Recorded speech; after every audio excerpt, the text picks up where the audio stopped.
To recombinant and its future in India, organized by Humane Society International India in association with Animal Free Safety Assessment Collaboration and USP India.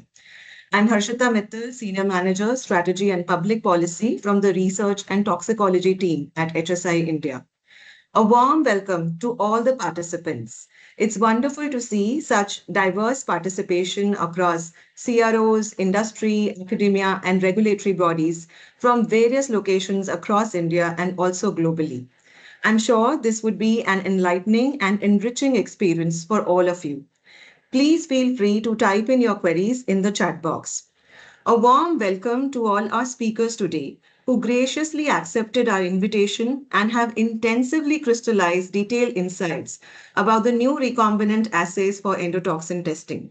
We look forward to learning from each one of you as the webinar progresses. Since we have a diverse audience, let me begin by giving a brief background about the webinar.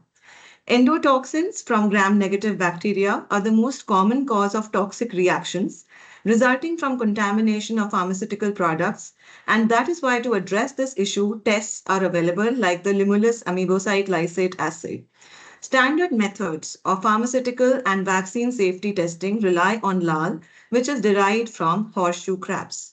The use of lal has come into question in recent years because it is derived from horseshoe crab blood and thus its supply is unreliable by its very nature, particularly with populations of horseshoe crabs in decline, which could further impact timely production of drugs and vaccines. Over 550,000 animals are bled every year for this lysate production, and there's up to 30% mortality rate during the bleeding step. Therefore, transitioning to tests which are non-animal based and are equivalent to lal is important. In this webinar, we would be discussing how recombinant reagent technologies such as recombinant factor C assays offer a viable alternative to lal. Through this webinar, we aim to raise awareness about RFC assays from a technical as well as a regulatory perspective. Our speakers will discuss assay characteristics, performance, equivalency to lal, global regulatory acceptance status, and crucially, how the RFC assay presents an opportunity for sustainable transformation with a positive environmental impact without compromising on vaccines and drug safety. I welcome you all once again. Let's make this webinar a collaborative and enriching experience for everyone. I would now request Dr. Anupal, Director Scientific Affairs from USP India, for her opening remarks and to also walk us through today's agenda. Thank you, Harshita. Thanks a lot. Thank you to all the participants and the speakers for joining us today for our webinar. A warm welcome to you all. As mentioned by Harshita, we all understand that there is a critical need to have a sustainable and widely available alternatives to endotoxin test that rely on horseshoe crabs. So to meet these rising testing demands for endotoxin and to ensure that the ongoing safety of our medicines, these alternatives are really the critical need of the hour. So, and that's where USP also recognizes this requirement. And we have been putting effort since ages. I mean, since the time when rabbit pyrogen test was introduced, and then that was replaced by endotoxin test with the general chapter 85 you all know about. And more recently now in continuing the efforts what we have been putting in to reduce the use of animal test, more recently in June, USP published the general chapter 86, which is on bacterial endotoxin test using recombinant reagents, which include recombinant factor and recombinant cascade reagents, which you will be hearing more in the agenda. So today's objective for this webinar is to increase the awareness about RFC assays, their global perspectives, what are the latest development happening, and then there are some what are the considerations need to be taken into account when you are switching from lal-based assays to the recombinant factor-based assays. And also we have some real examples, some case studies on how various manufacturers have been adopting these recombinant factor assays. So we have curated today's agenda very carefully, and as you can see, the whole agenda is divided into three broad categories. So we have the general section first, where we have a keynote lecture on alternative approaches to LAL test from Ingo. And then we have substituting LAL with recombinant technologies, the global perspective, which will be given by Surat. And then we have two industrial speakers, and they will share their experiences and learnings on how they have implemented RFC testing. So we have Dr. Sridhar from iCore Biologics and Dr. Venkataramana from Dr. Reddy's. Moving forward in later in the agenda, what we have is we have some suppliers of the recombinant kits. So there are multiple kits available, and as you can see, the we have different local suppliers, including Biomenxis, Lonza, Charles River. Thanks to all of you for being present today and sharing details of the analysis on how your kits have been helping support manufacturers in adopting RFC assays. Moving forward, then we have Leslie from USP, who will be sharing details on the USP's evolving position on bacterial endotoxin test.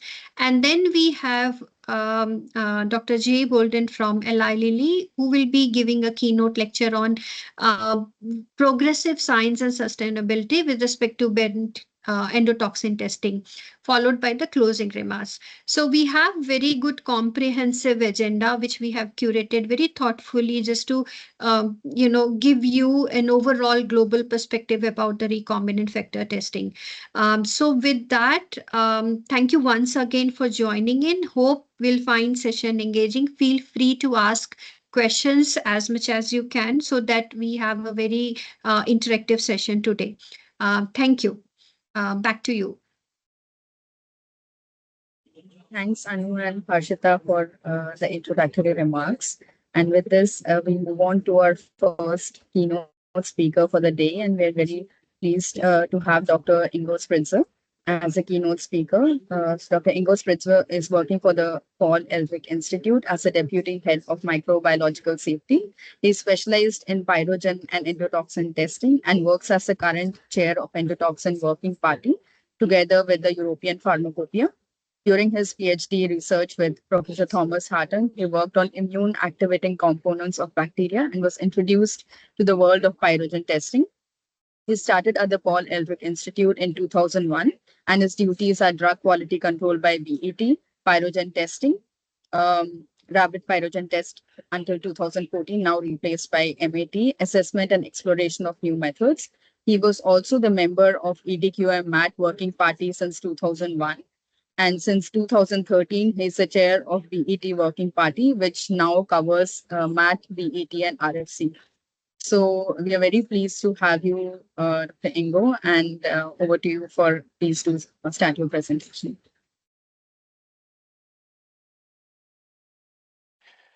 Perfect. So thank you very much for having me here.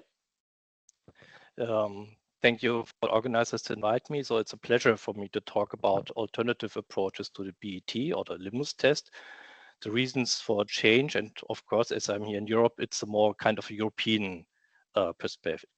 Next slide, please.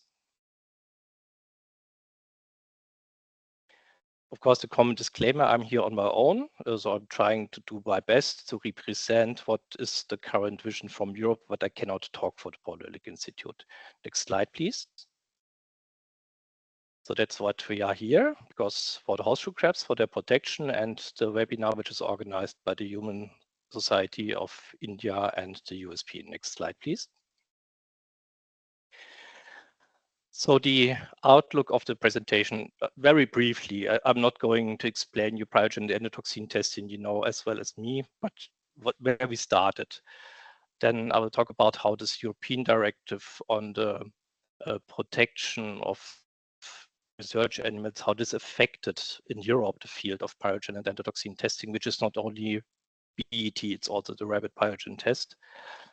Then how our perception of the growing demand for the bacterial endotoxin testing plus the lessons which we have learned during COVID speeded up the discussion on sustainability, as we have learned, for example, the more Indian species like tachypleus are really endangered, so this is critical. All of these thoughts and actions led to this new pyrogenicity strategy in Europe, which also will have consequences for people who want to import drugs to Europe. And I try to give an outlook for the putative global future of pyrogen and endotoxin testing in the future. Next slide, please. So where did we come from? Classical pyrogen testing was done in the rabbit. The sensitivity of the rabbit pyrogen test is relatively unknown, and it depends on the injection volume. So you do not check the sensitivity in the assay. You have no standard curve, no spike and recovery. In contrast, all of the endotoxin tests, which we know, be it classical, be it recombinant, or even the monocyte activation test, there you have a known sensitivity. Typically, you're working with a standard curve of endotoxin, you do a spike and recovery, you get a result in a number, and you have limits, which are harmonized in, at least for the BT. Next slide, please. Very briefly on all of that, in the classical bacterial endotoxin test, you have this whole clotting cascade starting with the activation of factor C. The activated factor C then cleaves factor B. Then you go over the pro-clotting enzyme and so on. So you have this full cascade, which brings a good amplification. And you also have this undesired side pass with the beta-glucan activation and the factor G. And in the recombinant versions, you have either only the factor C and then fluorescence readout, or you have the full cascade, but you never have this glucan pathway. So these recombinant assays are fully ignorant to beta-glucans. So beta-glucans do not affect our endotoxin results, which is really a very positive point of the recombinant assays. Next slide, please. In 2010, there was the release of an update European directive on the protection of animals. So there was one before, this one was stricter and sharper. And there it is clearly mentioned and has to be translated into the national laws, like in Germany, within 3 years, that if there is a validated alternative to an animal experiment, you have to use that non-animal experiment. And this clearly hit the rabbit pyrogen test because the monocyte activation test was implemented in the European Pharmacopoeia in 2010. So there was a validated alternative. That means to get a renewal of a permission to perform the rabbit test in Europe should have become more complicated. And indeed, today, this is the case. Next slide, please. Now you may ask how this is affecting the bacterial endotoxin test. Well, to be clear, the bacterial endotoxin test is not an animal experiment. But as you can imagine, people who care about sustainability or animal protection, they are no lawyers. They may not see it that strict. And some people told me that this European directive is only dealing with vertebrates. That's not fully true. If you look into this European directive, they also mention cephalopods, which for sure are no vertebrates. And there are some other comments in this directive, which we have to take into account. There's a clear statement on biodiversity. They say the use of endangered species and procedures should be limited to a strict minimum. Of course, they are talking about animal experiments, but if you are using horseshoe crabs to derive the lysate, which is not an animal experiment in its strict sense, still we are using endangered species. So of course, there will and had been discussions on that. And there's also some statements about the breeding and the accommodation. So currently the horseshoe crabs are not breeded. There are some programs to keep the eggs and the sperm from those animals, which are used as a bait. Now the procedure of harvesting the lysate from the horseshoe crabs in the US currently has an estimated mortality of around 120,000 animals per year, which actually is a pretty good number because they really take a lot of care for this animal at the US East Coast. Next slide, please. Now, if you look at the whole picture, so there are some perils to horseshoe crabs. That's the loss of breeding habitats, so the coastal development, which might be the worst. We have fishery for them to use them as a bait, but also to use them as food. There could be impact on environmental pollution. And we, dealing with the pharma field, our impact is that we use the lysate for the biomedical use, but there is something we can do because we have valid alternatives to do the classical BET. That would be on one hand recombinant versions, and of course also the MAT. I mean, the BT was mainly a replacement for the rabbit, which is a pyrogen test. So if today you want to do a pyrogen test, maybe the MAT, if you're really interested in the pyrogenicity, the MAT would be the better choice. If you need to know the endotoxin content, then it will be all kind of BT or recombinant versions. Now, if for whatever reason the species is negatively impacted in terms of number or availability, then the lysate supply will get stuck or affected. And that directly is a risk for drug safety because then we cannot test in the frequency that which is established. So we will run into problems. Next slide, please. Well, I think there are two reasons why Europe was so keen on the recombinant versions. On one hand, because we were already establishing the monocyte activation test, this European directive on animal or research animal protection, which kind of also touches the BT. So we are already on the go to do the MAT and to replace the rabbit pyrogen test. And the other point, of course, is that we were afraid that the supply could be harmed. So we have these distributed populations. We have a huge population of Tachypleus, of Limulus polyphemus in the US, so on the East Coast, but also in the Gulf of Mexico, where they are not used. And in 2010, in the Gulf of Mexico, we had this huge oil spill when this oil rig Deepwater Horizon collapsed. Luckily, the Limulus population was not affected, but we were really nervous. And then we have in Asia different species, 3 other ones, of which mainly Tachypleus tridentatus is used to do this Tachypleus ameboctye lysate. As you can see now, maybe the interest of Europe gets clearer. We don't have any horseshoe crabs.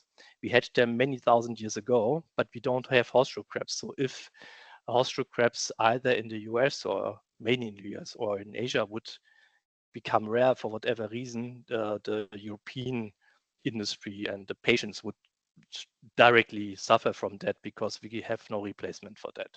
So this was, I think, the major reason why we really were pushing for that. On the other hand, as we have no horseshoe crabs in Europe, we also don't have lysate manufacturers manufacturing lysate in Europe. So in Europe, we were not affecting the business of companies in a kind of negative way. So it was maybe easier to start that in Europe.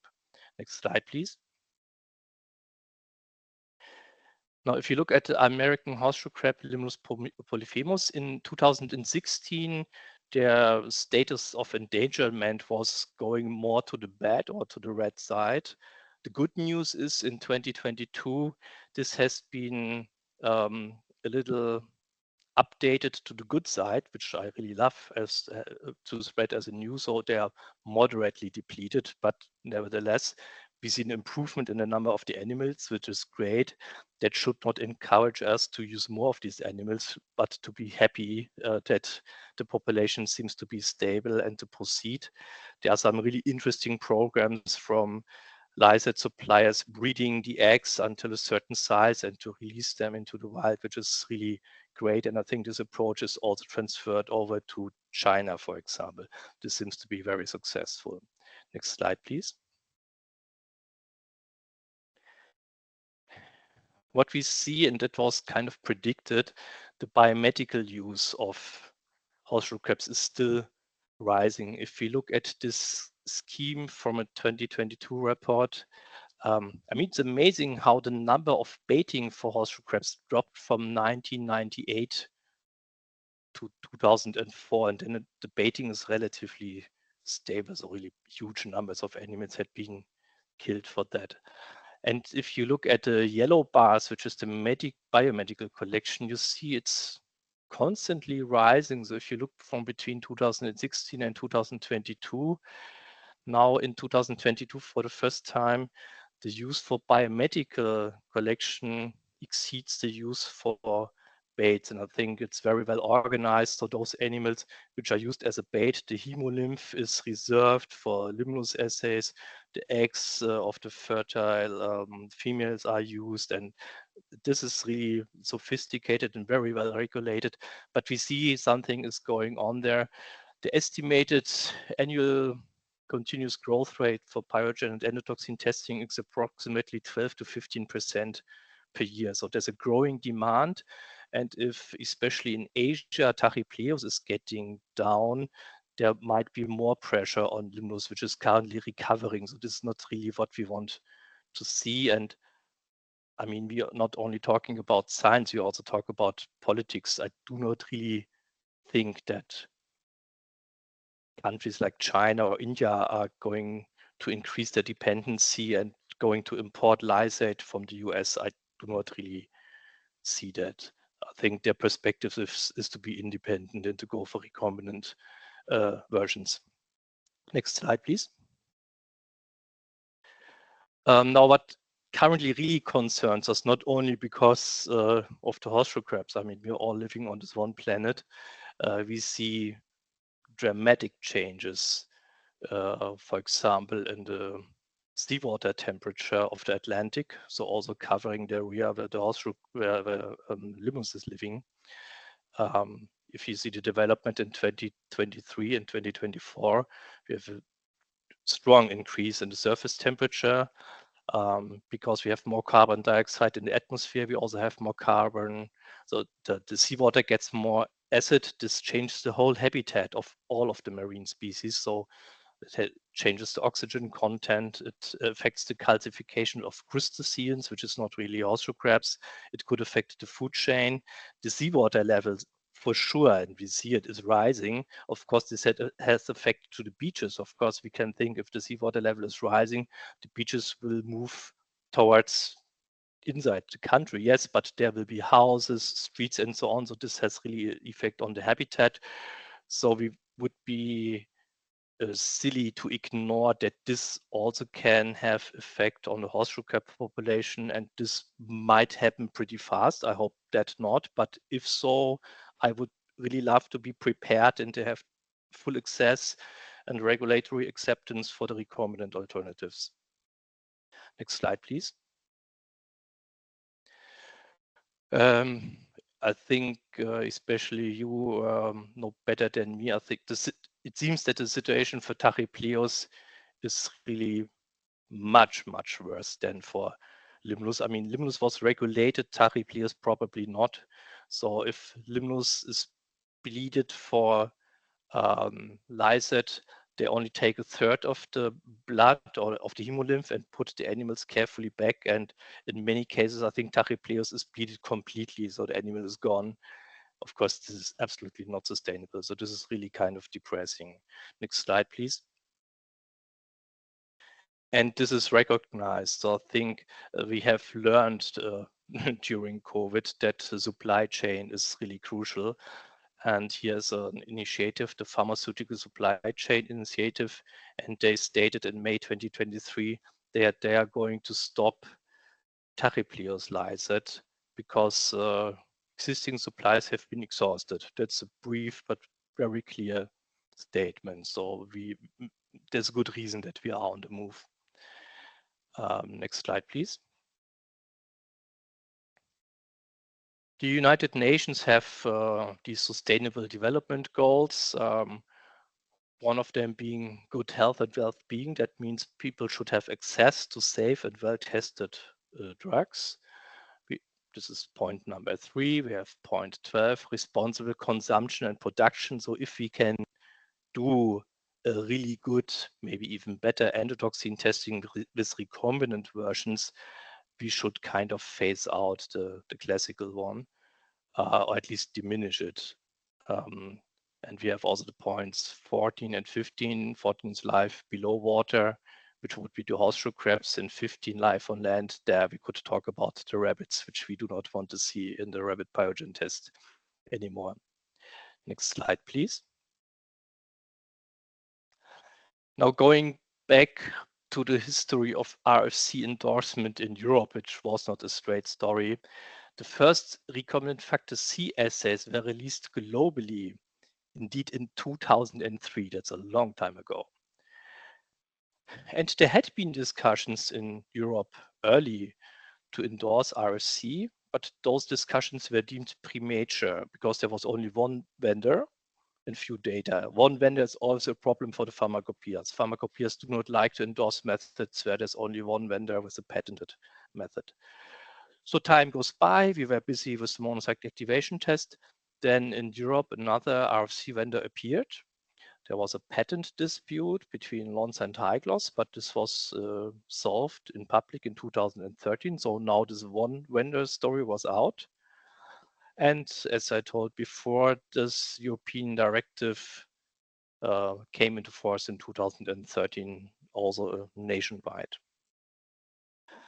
And we realized that there's a rising amount of validation data for RFC.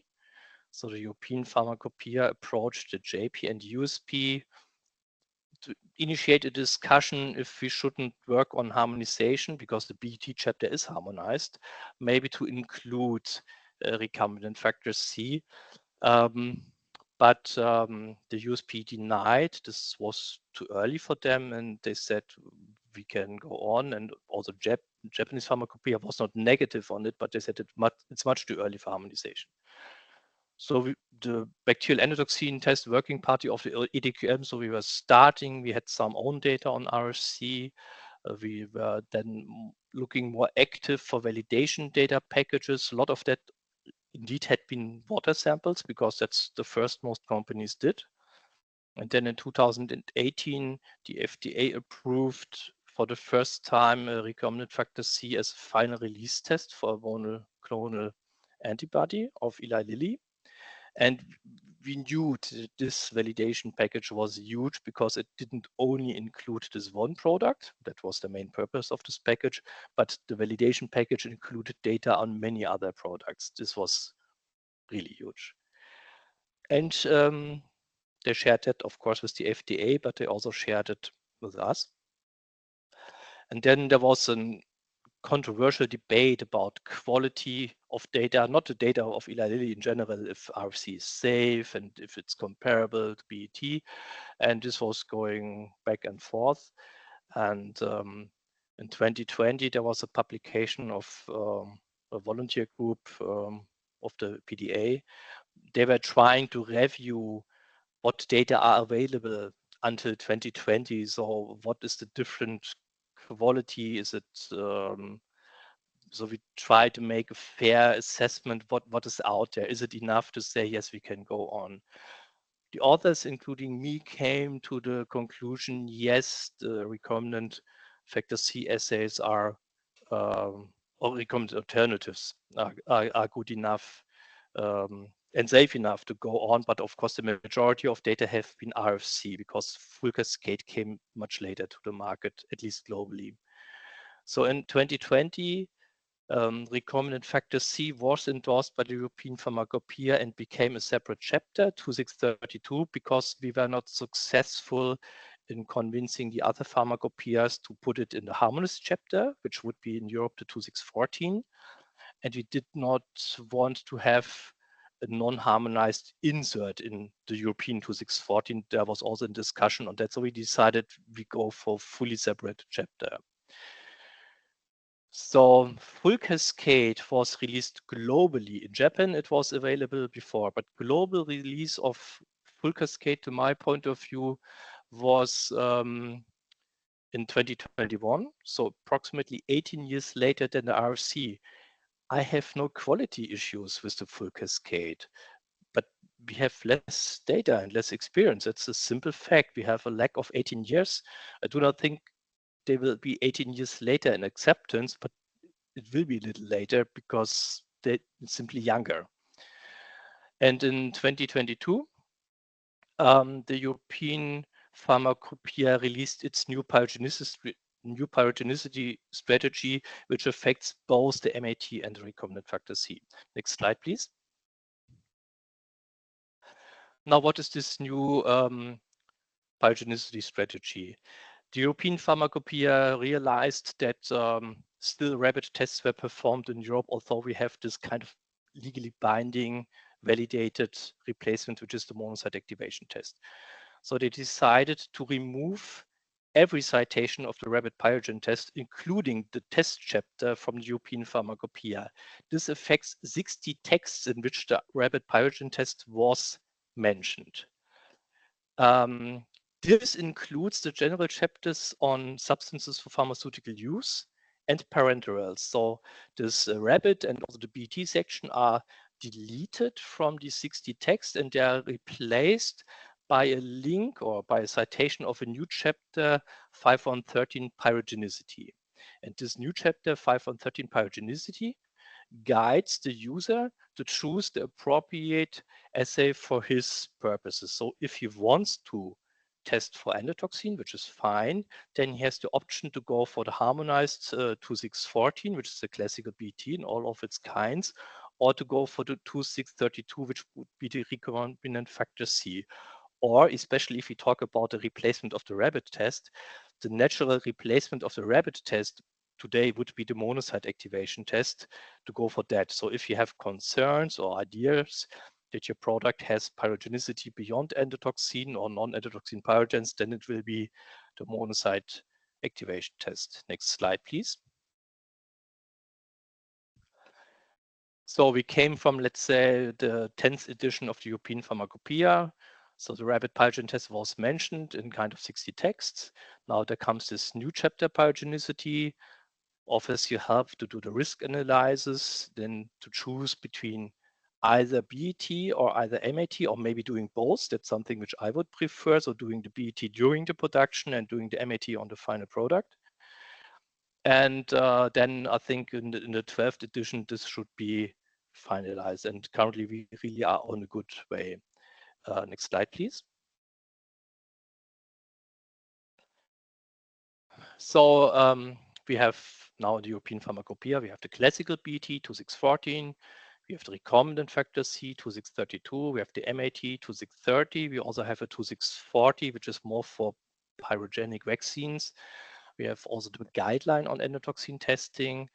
And now you can imagine that the citation of 5113 in this general chapter 2034 substances for pharmaceutical use and also 5020 parenteral preparations. This is kind of not binding, but it covers all substances of pharmaceutical use and it covers all parenteral preparations, which means if you have a parenteral where in the product-specific monograph the BET is mentioned, you can also choose the RFC. It's a pharmacopoeial method, so you do not have to do a full method validation, but in any case, of course, you have to do a product-specific validation and probably also a comparability if you have chosen the other assay before. So especially this introduction of 5113 makes the MAT and RFC official and compendial in Europe. In Europe, they typically talk about official, not so much about compendial, but now they are really embedded into the European Pharmacopoeia. Next slide, please. The European Pharmacopoeia has expanded that even stronger for two water monographs. So in the water monographs, RFC is mentioned equally to the BET, so you can do BT or RFC.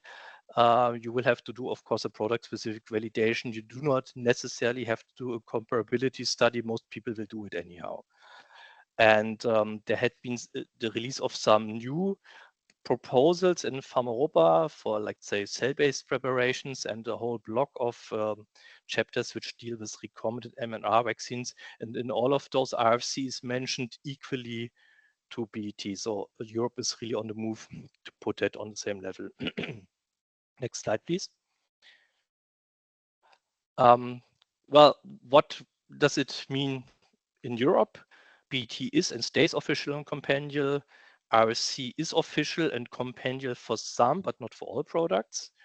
Currently, we see full cascade as an alternative, but you can use it. It's a little more effort, but we have no complaints about that. RPT will end in 2026. It will be mainly replaced by the MAT, and the MAT is official and compendial for some products in Europe, not for all. Now, if you manufacture outside of Europe and you test and you want to import to Europe, you have to test these batches again in Europe. So if you have to still do the rapid test, you may have to change your market authorization. So if you do produce, for example, in India, you do the BET, that's easy, then it will be retested in Europe doing the BET. If you do the RFC in India, I think then you will have to do, at least in India, also a full method validation, because currently it's not a method of the Indian pharmacopoeia. So one day you will have to do a full method validation anyhow. This package would also be, if the data are good, acceptable for Europe. So that should be fine. If you have full cascade, it's the same. So if full cascade is not endorsed in your pharmacopoeial environment, you will have to do a full method validation anyhow, and then you will have to convince the regulators of the countries to which you want to import your batches if they are happy with that or if they have further needs. A different story is about the rabbit. So if you have rabbit data and you want to import to the European market, there will be no repetition of the rabbit test in Europe because it's simply against the law. So you will have to generate separate data, which typically should be the MAT. I do not really see a reason if today you test in a rabbit, why then you should test for the BET. But these are decisions by regulators, not by pharmacopoeias. So I think mostly affected you are if you do the RPT, because there's really a big change in Europe. Recombinant factor C currently is only official and compendial in Europe. So if you test outside Europe in the RFC on a full cascade, you will have to do this full method validation anyhow, but you don't have to do it again. Next slide, please. Now for US and Japan, it's different. There was also introduction of RFC in 2003. The USP opinion, at least in the US on RFC, changed some times. In 2022, the USP removed its current expert committee, starts with a new team, and now it has been mentioned before, they published this chapter 86. So it seems that both Japan and USP, they are not against recombinant methods. They currently don't fully endorse them, but they really support them. So there's clear support for these methods. Harmonization is a big issue. So maybe the Indian pharmacopoeia can help on that because they are now also a member of the PDG. I mean, all the global users would love to see that this is going to be harmonized and not fragmented, like Europe is having this opinion on RRC, USA is having this opinion, and also the discussion on full cascade is touched here. Next slide, please. Classically, you did the pyrogen test, which was a rabbit. With the introduction of the BET, people were starting to choose if they're testing either for endotoxin or for pyrogen, which in a way is a pity. Next slide, please. My personal recommendation would be, if currently you have a product that you do the end product testing with the rabbit, but all the in-process controls with the BET, I would not replace the rabbit test with the BET at the end because you gain no more information. If your drug substance is perfect and you bring it in a clean room and fill it in perfect vials, where should the endotoxin could come from? If you only do the BET, you know nothing about the pyrogenicity of your whole product. The BET is fast. I see it perfect as an in-process control to steer your production. whereas the MAT is more like a safety test for the final product. That's where I see it currently. Next slide, please. So the future of BET and MAT, I think the future of BET clearly is recombinant assays, and the future of the MAT, I think, will be optimized MATs with standards for non-endotoxin pyrogens, with a dedicated software, engineered cells, faster. Currently, the MAT is pretty slow, and I would love to see MATs with a bigger dynamic range. Next slide, please. So what did we achieve? We replaced the rapid test by a superior in vitro assay, which is predictive for humans. So that's the MAT. And the option of recombinant assays diminishes our dependence on horseshoe crabs, thus improving the drug supply chain resilience worldwide. Thank you very much for your attention. Dr. Guru, for the very insightful talk. I think we have time for one question. I'll just read it out from the chat box. So Dr. Pradeep Das is asking, RFC can also be used for adjuvanted product, and how validation was done? Any examples? If RFC can be used for adjuvanted products? Yeah. I'm not aware of a data set on that. I think it should be possible. I mean, the benefit of the endotoxin assays is the high sensitivity. So typically, if you have an adjuvanted vaccine, in many cases, if you see the undiluted vaccine, typically it's kind of turbid or opalescent. So that is not very useful for the assays, but you can really dilute them. And validation of endotoxin assays typically is pretty easy. So you know the sensitivity, you can do the spiking, you have dedicated software, you get the results really fast, which is a huge benefit in terms of validation of the BET assays compared to the MAT. So the MAT validation really takes time. But I do not see a reason in general why RFC shouldn't work on adjuvanted products. But in the end, and I mean, this is really the basis of pharmacopoeia, we may endorse in general a method. So if the pharmacopoeia says, yes, recombinant assays in general are fine, that doesn't mean it will work with every sample. This is the duty of the manufacturer to show, if he selects a new assay, is it really working with my product? We cannot skip, and we shouldn't skip, product-specific validation. That's really the basis of every change. Even if you switch from the chromogenic classical assay to the turbidimetric or the other way around, you will have to do a product-specific validation. Thanks. So there's one question is where they're asking, if a customer in India released a product based on RPT and they have to sell it in EU, do they have to test it by MAT? That's a decision of the regulators. If I would say, if you decide on a scientific basis that your product should be tested in a rabbit wherever in the world, there's a reason. So obviously you want, or you have to know more than only the endotoxin content. I would imagine that most regulators in Europe then would ask for MAT data indeed. But these are details you have to discuss with the regulators. There might be also other options. It always depends, of course, on your data and on you and on the regulator.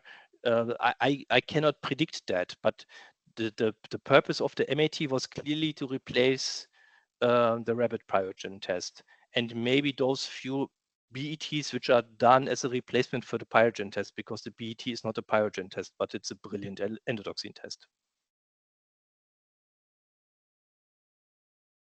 Any question where they're asking if European Pharmacopoeia is planning to change strategy for other older vaccines? For what kind of vaccines?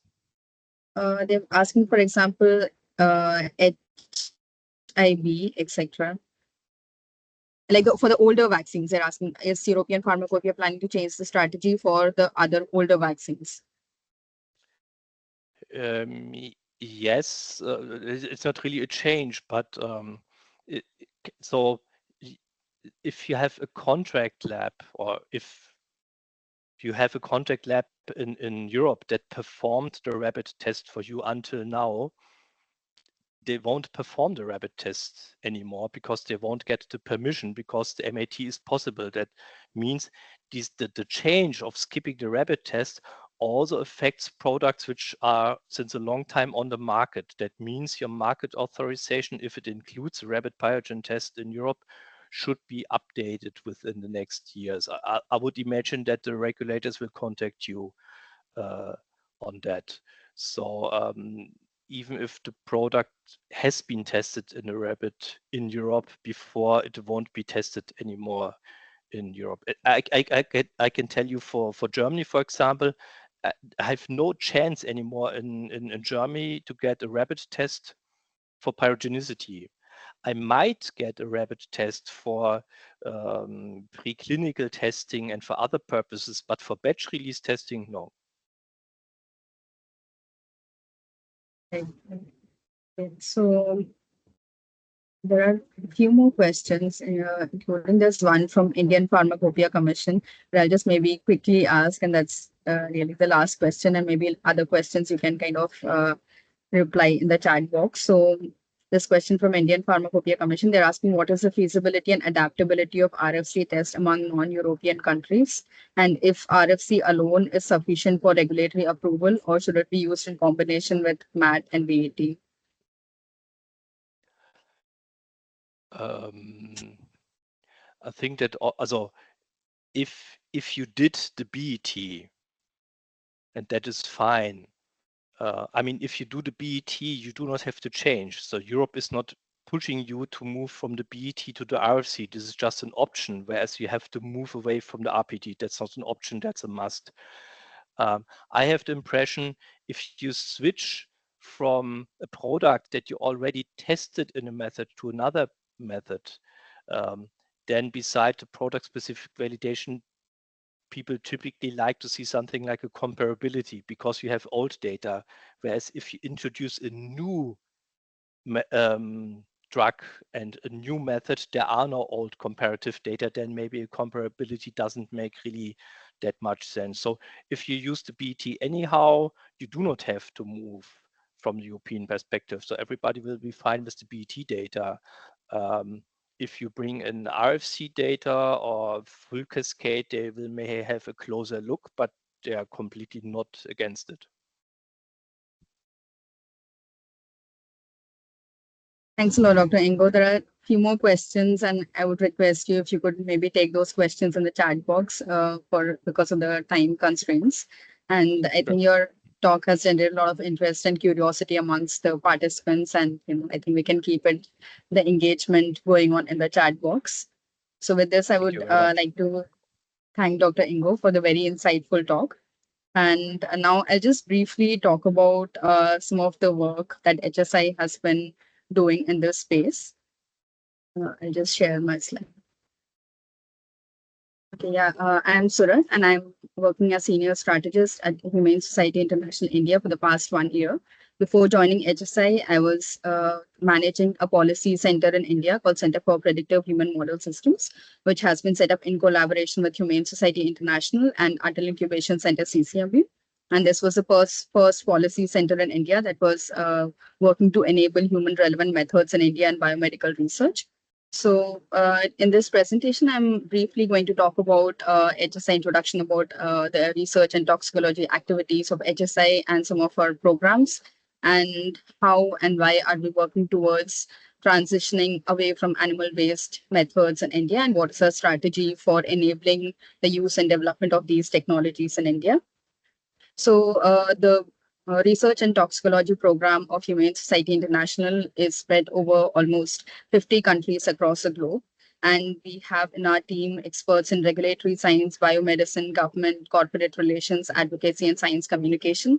And we work cooperatively with industry, regulators, lawmakers, and several other stakeholders to achieve a lasting and sustainable change. Our strategy of approaching this transition is multi-pronged. The one such pillar is increasing scientific funding for human-centric non-animal methodologies. We also recognize that we parallelly have to build stakeholder capacity and confidence in animal-free safety assessment and human-centric methods. We're also working towards accelerating regulatory acceptance and global harmonization of these methods. And we are working towards promoting the use of objective tools to evaluate the validity and translational value of human relevant models. We're also working to overcome the animal reliance bias in publication and modernizing laws and regulations that will help to make this paradigm shift away from reliance on animals towards more human-centric methods in testing and research. So we also have a collaboration called Animal Free Safety Assessment Collaboration, where we work with global stakeholders to accelerate the adoption of modern species-specific approaches for safety assessment across different categories such as cosmetics, chemicals, and medicines. And these are some of our current AFSA collaborators, and not get into the details, but we can, if anyone is interested in trying to understand any specific collaboration, we can discuss this post this webinar. And just want to give a highlight of how big is our challenge that we are currently working towards. So this particular graph shows the global vaccination coverage across the world. And this is from 2019, and it shows major legacy vaccines that have been developed decades ago, which heavily rely on animal testing for quality control. And this particular graph that you see on the right shows the number of animals that are used in Europe for several tests, as batch potency, pyrogenicity, and batch safety tests. So these numbers have been pulled out from the Allures database that has been created by European Commission, and it shows the encouraging trend of decreasing use of animals in total and also across different specific tests. But it also, while this is an encouraging trend, it also shows the need for innovative methods for facilitating and enabling this transition away from the reliance on animal models for vaccines worldwide. Yeah, some of we have, course, via our collaborations, we have managed to accomplish several advancements. So some of these are listed here. For example, we managed to achieve complete and partial deletion of abnormal toxicity tests for human vaccines in several countries such as Brazil, India, South Korea. We've also managed to facilitate the regulatory requirement for waiver of animal batch safety tests in Brazil and India. We've also organized several dedicated local and global multi-stakeholder meetings and workshops. And we are currently collaborating with global and local stakeholders to promote the implementation and acceptance of MAT to replace the rabbit pyrogen test and recombinant factor C to replace VET based on lab. So why is HSI working to promote the changes to animal-based pyrogenicity methods? So I think I will not get in the details because I think Ingo has already covered many of these aspects, and so will the speakers who are coming after me. So most of the methods that are currently used for pyrogen testing are animal-based, whether it be pyrogen testing or the horseshoe crab blood-based methods. And again, there are several considerations for shifting away from animal-based methods. So most of these points also were covered by Ingo in his slides. So again, I will not go into them again, but just highlighting the fact that recombinant methods can offer a more precise, sensitive, and reproducible method of detecting endotoxin. And many of the animal-based methods, for example, the horseshoe crab-derived reagents, are from a pool of various animals that may be from different sex, age, physical conditions, locations, and genetic composition. And recombinant methods are produced repeatedly from the same stock of genetically modified single-celled organisms, so they can help to reduce the variability and can provide a more precise and sensitive method. And again, the other issues about the supply chain and environmental sustainability have also been touched upon by Ingo in his previous slide. So where exactly are we in our transition to recombinant technologies? So in terms of methodology readiness, so recombinant technologies are currently validated and available in major markets. And these new methods are considered equivalent, if not superior, to the traditional animal-based LAL method. In terms of regulatory acceptance and harmonization, more and more countries are including recombinant technologies in their requirements. And this is also something which was touched by both Ingo, and it will be covered by some of our coming speakers also. So we are also working specifically more for implementation of the methods. So while biopharmaceutical companies are globally and locally committing the transition from LAL to recombinant BET, we do understand that this transition requires planning, investment, and regional country-specific strategies, and that's what we are working towards. This slide provides a very overall snapshot of the regulatory update, where uh, again this particular aspect of regulatory approval will be covered by the speaker. So this is just to give an idea or a snapshot of how RFC or recombinant methods have been accepted as either compendial or alternative methods across different pharmacopoeias. And what is our strategy for enabling the use and development of these technologies in India? So we are working towards this via, we have two major pillars on which we are working towards. So one is how can we leverage and align the global regulatory challenges and the changes. And second is to understand what are the local country specific challenges and implementation hurdles, and how can we facilitate the process. So the way we are kind of doing this is first is stakeholder engagement, where we are trying to identify and engage all the relevant stakeholders in India, be it biopharmaceutical companies, suppliers, CROs, IPC, the regulatory bodies, academia, etc., and try to understand what the challenges that are being faced by them. Cost is something that we are still trying to understand if that is indeed a impeding factor in this shift in India.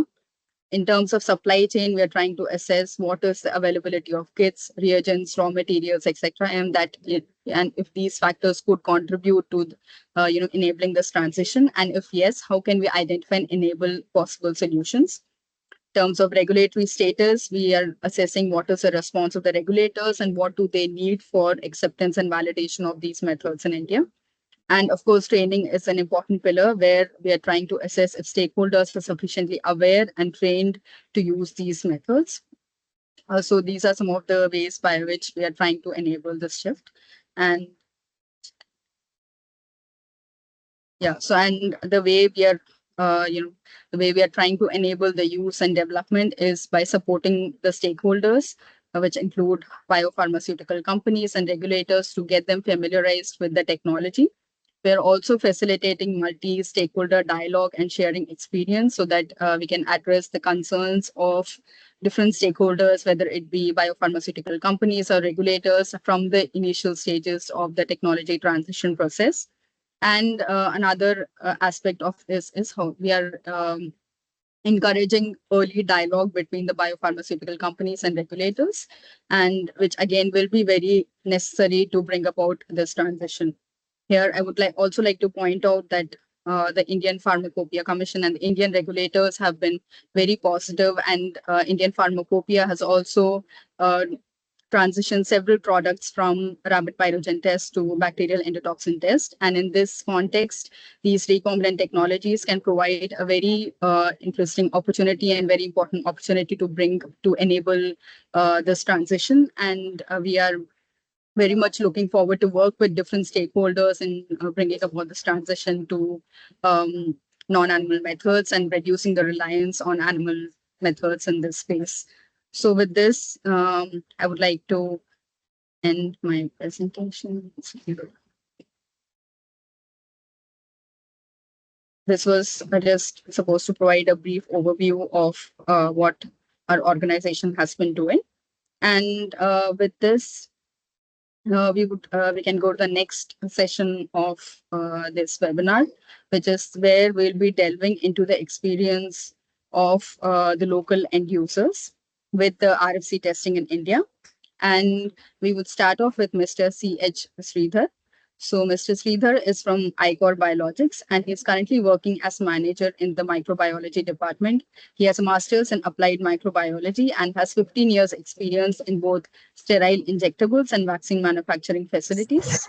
And I would like to invite Mr. Sridhar to please share his presentation and give the talk. And we're looking forward to hear from him.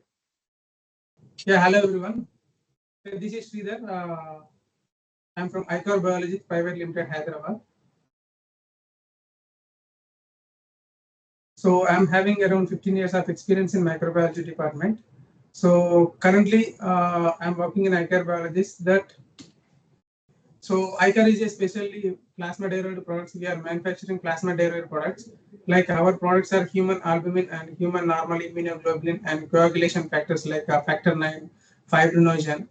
So we are having the like certification like CGMP, WHO GMP, and we are having the huge facility like production facility and as well as formulation facility we are having at Hyderabad. It's located in Genome Valley, and our manufacturing base rate chromatography based, and we are in the market from 2013.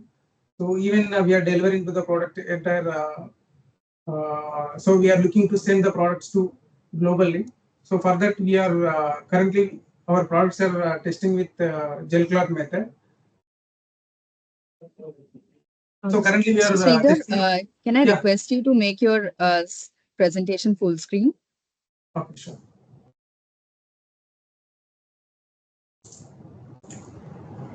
Okay, is that Yes, yes, yeah. Thank you. okay? So currently we are testing our products with the gel clot method. So as a global revolutionary, now the everybody is looking into the regulatory requirements and looking to automations and 21 CFR systems, everything. So as part of upgradation, we are looking to the alternative method for a gel clot method. Like we have done the various trials with alternative method like kinetic chromogenic method, kinetic turbidimetric method, and even MAT, and finally RFC also. So we are sending with multiple service providers who are doing the RFC and MAT and kinetic technology. So we are very happy with that MAT and RFC. So MAT is a cost effective. So then we are considering it as RFC, and it is giving the good results when compared with the gel clot also. So the results also comparable, and it's a more sensitive test RFC, and so that is what we have sent to the external laboratory for different trials. So assessment and trial study, the solution is great and meets our expectations like expectations of a recovery, and we have sent the products like human albumin, immunoglobulin, and human fibrinogen were tested at the external facility, and results found as per the regulatory expectation like 50 to 200%, and the results were satisfactory. And even though what are the we are trying to do that by spiking the endotoxin with product and like that different ways we have verified with the supply chain different vendors. And gel clot method and RFC. So if we are doing the endotoxin means factor C and factor B, then proclating enzyme and color development, then it will happen. The LOL reagent will happen gel formation. So instead of that, we are taking the recombinant factor C as a considerable, and it is more sensitive and more accurate. It will give the results of the very sensitive results that getting more accurate and repeatability results we are getting in this. So we are looking to changing into the alternative method as RFC, and even the regulatory also looking to transform from the gel clot method to conventional method, gel clot method to RFC method, like recombinant horseshoe crab factor C is an exact synthetic copy of the endotoxin sensitive enzyme naturally, and compared with LAL test, endotoxin detection assays based on RFC offers specificity, flexibility, and lot to lot consistency also is there. And mainly it's a animal saving. We are saving animal if you are shifting from gel clot method to RFC. And RFC tests are available as fluorescence endpoint assays. And it is having a 96 well microplate. We have observed it external lab provider. And the USFDA recently approved product release using RFC for Eli Lilly, and defines the requirement for RFC in guidance for industry, pyrogen, and endotoxin testings. The European pharmacopoeia includes RFC as an alternative method in Europe countries, as earlier speaker said, and the Japanese PMDA also looking to RFC and LOL test. So to replace the RFC, to replace the LOL test. So transition from LOL to RFC, we are looking forward positively to move to this technology, as the results are very satisfactory. It is specific and results are repeatable also. The technology is recognized by various regulatory bodies now, and it will be an easy transition and solution will be helpful for me. Oh, thank you very much. Thank you for giving this opportunity. Dr. Thank you, Mr. Sridhar, for sharing your experience. Next, we have Mr. K. Venkata Ramana from Dr. Reddy Labs. Yeah. Here, Mr. Venkata Ramana has a background in pharmaceuticals, specializing in microbiology with 19 years of experience, specializing in sterile manufacturing, solid oral dosage, drug substance research and development. He has been associated with organizations like Aurobindo, MCure, NATCO, Amneal in the past, and is currently the lead microbiology at Dr. Reddy's and handles multiple teams like analytical research development and QC. He is active in handling all of the regulatory markets with respect to analytical support, queries, and deficiency response. And we look forward to hearing his experience in the RFC testing space. Thank you. Thank you very much, and good afternoon, everybody. So I have 19 years experience in the industry. So just I'm going to presentation. I'll give the presentations. Excuse me. Okay, thank you. So last 7 years, I collaborated with Dr. Reddy's R&D development section in the microbiology, and we have a IPDO section. It's a one centralized R&D facility. In this, we have a microbiology facility to develop the new methods for the microbiology requirements. So Dr. Reddy's a global pharmaceutical company headquartered in Hyderabad and India, formed by Dr. Anjali Reddy, deals with a wide range of generic products as well as OSD and injectable APIs and syrups and a lot of complex molecules like in the microsphere products like that. And here also involved in R&D and focusing us on innovation solution in addressing unmet medical needs as per the requirement of market as well as the patients. So why RFC assay? So this is a consistency and reproducibility test, ethically consideration to reduce animal use for the scientific and purpose. Stability and shelf life of this product is stable and a very long life. Simplified testing procedures, reduce the risk of fails and positives, false positives, sorry. How and why did we decide to explore RFC assay? Replacement of animal use with the biotechnological production. Recombinant productions without the use of animal in the basis of the biotechnology revolution and progress. RFC meets the European Directive 2010 by 63 EU to reduce the animal uses in the scientific purpose. So mainly we are focusing on in future, we are going to reduce animal dependent reagents in the market, pharmaceutical markets. And consistency and reproducibility. Recombinant factor C is a synthetic product, has greater consistency and reproducibility compared to LOL. Thus, LOL compared to LOL and kinetic, this method is very robust method and consistency results will be always expected. This consistency is crucial for the accurate and reliable endotoxin testing. More reliable in producing the consistent result across different batches. We already taken some multiple batches to get the consistency stable results. We got the results. Ethically consideration, the use of recombinant factor C eliminate the need for the horse crab, which are harvested for LOL testing. They reduce in impact on wild population as and address ethical concerns related to animal welfare. So simultaneously, the main goal is that we need to eliminate the animal source in future. Stability and shelf life, RFC tends to be more stable and has longer shelf life compared to LOL reagents. The stability can lead a fewer issues with the reagents degradation and variability over time, especially natural sources which are extracted from the animals and the stability having some concerns. So long stability is always not preferable of the natural resource materials. So synthetically manufactured, which is RFC, is more stable compared to horse crab. Simplified testing procedure. RFC assay are often simpler to perform and may require fewer steps compared to LOL test. This can make the testing process more straightforward and less prone to errors. Mostly, we are reducing the error-free results in this RFC. Reduce the risk of false positive. RFC assay can less susceptibility to interference from the non-endotoxin substance in that might cause false positive in LOL assays.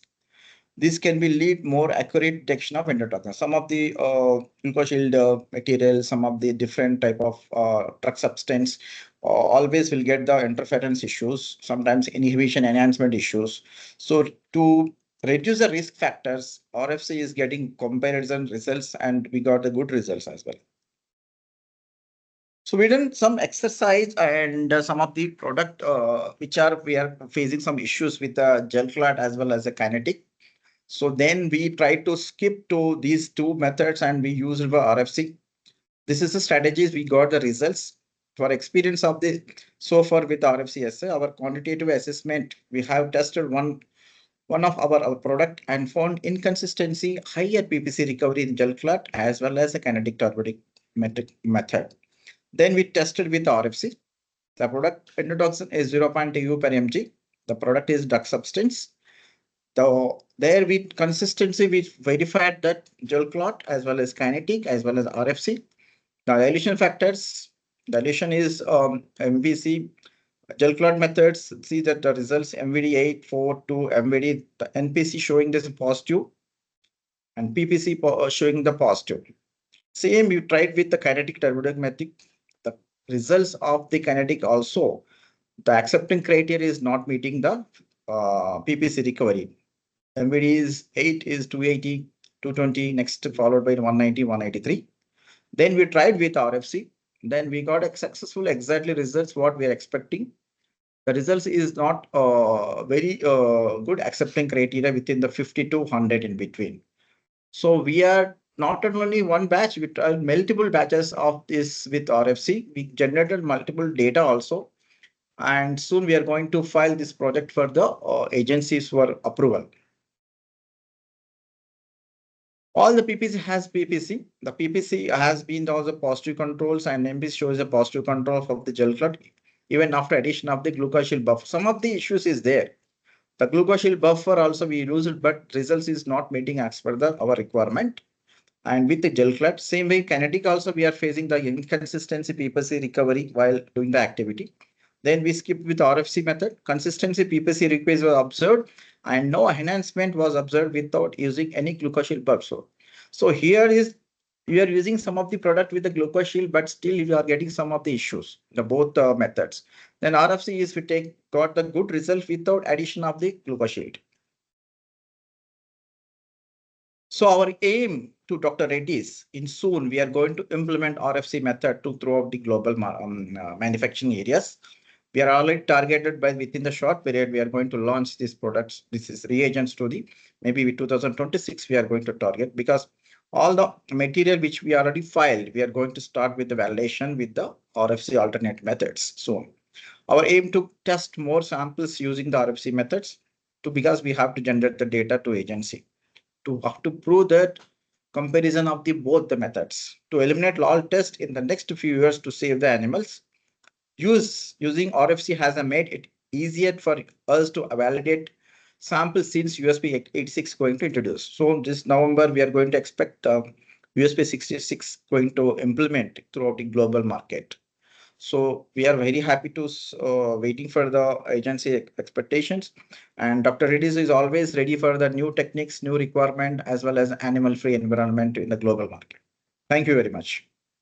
And very thanks for the Animal Society to give the good opportunity to platform that we are going to explore ourselves and futuristic plans as well as new techniques in the pharmaceutical field.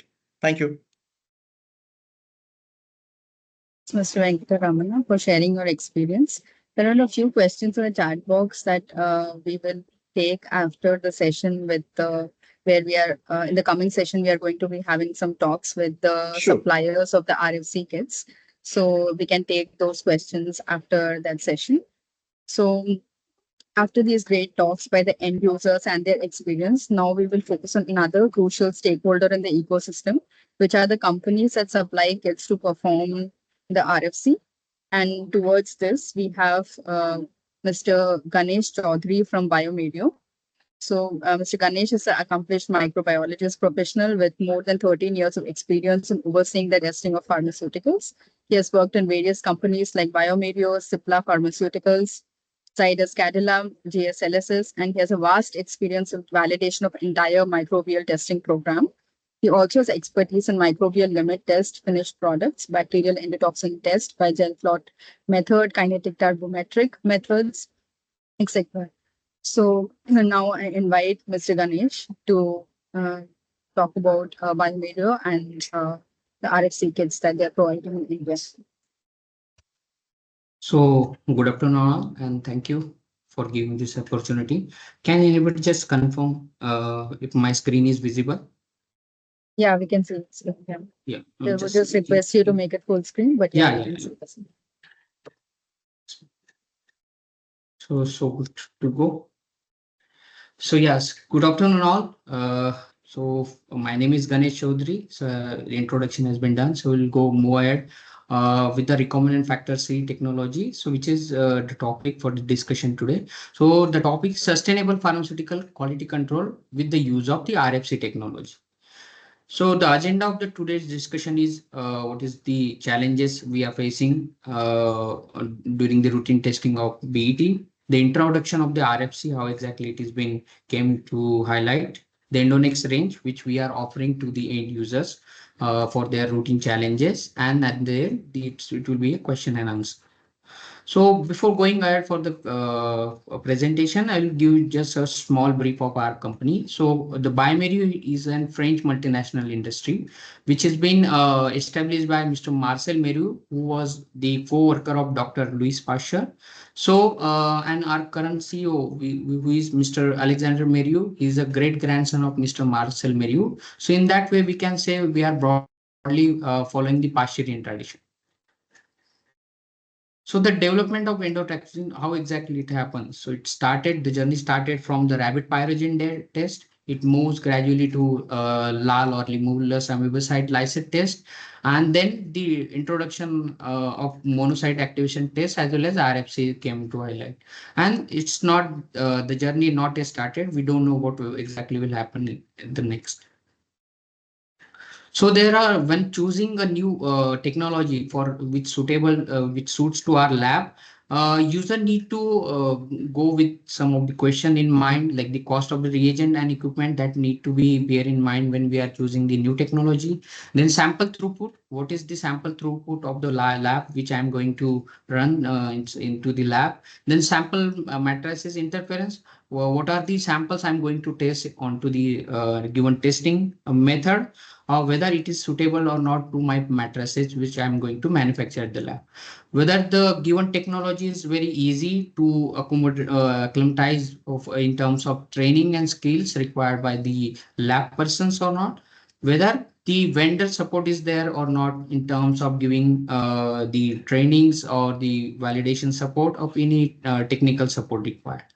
So, and again, whether the given technology is regulatory acceptable or not, or whether the validations are being acceptable to present to any kind of regulatory bodies or not. And in the end, whether the given test is sustainable, whether it is acceptable in terms of sustainability or not. So these are some of the questions that came to the user's mind. So how exactly the introduction of our recombinant factor C happened? So you can in the slide you can see the LAL cascade method, which is to globally followed and very popular amongst the pharma fraternity, which based on the cascade reaction. Here the factor C is the main protein which is responsible for the endotoxin detection, and in the when it reacts with the endotoxin available into the product, it initiates the cascade of reaction into a given test, and in the end it will form either gel or a turbidity as a end results. But there is a problem in a conventional LAL method is that if your product is having a beta glucan content, so the factor G, which is also part of the lal reagent, it can react with the with the product, and it give you the false positive result. So that way there are some interferences which has been observed by the end users. So again, so to mitigate these challenges, we came up with a new idea, which is the recombinant factor C. So this factor C is the same what we saw into the conventional lal reagent, but the only difference is that it is recombinantly manufactured. So the advantages of having the recombinant factor C is that it is endotoxin specific, so it will not react with the product moieties or the product residues. It is not been extracted from the horseshoe crab, so you are saving the ecological sustainability. It is the simple reaction which followed the one-step reaction only, that is the endotoxin and recombinant factor C. There is no beta glucan interference in terms of the reaction, so there will not be any interference from the product. And again, this is an fluorescence-based endpoint method or assay. So if your product is colored in nature, there will not be any interference in terms of the absorbance. So how exactly the RFC meeting the pharmacopoeial criteria? So the pharmacopoeial criteria is that whenever we are using any kinetic method, there should be a standard curve of at least 3 standards. It is also available there. There should be the blank available when we are running the test. Along with that, when we are running the sample should accomplish product positive control as well as product negative control. So this is also the part of the test which we are offering to the end user. So this way we can run 20 samples in one go by using the RFC method. So how exactly it works?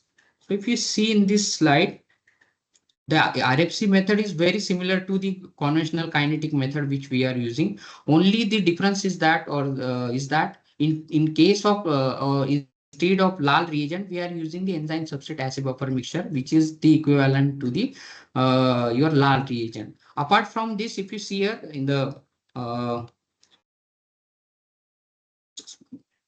apart from this, if you see in the left, this is an conventional kinetic method where you need to plate out all the you prepare the dilution, you plate out all the dilutions, and then you run the assay. But here the plate is pre-coated, then it reduces the time for the test. Also, it has been controlled by the software, so it helps us to give the results in terms of the quantification, as well as it gives us also the reliability of the results in terms of the acceptance to the regulatory bodies.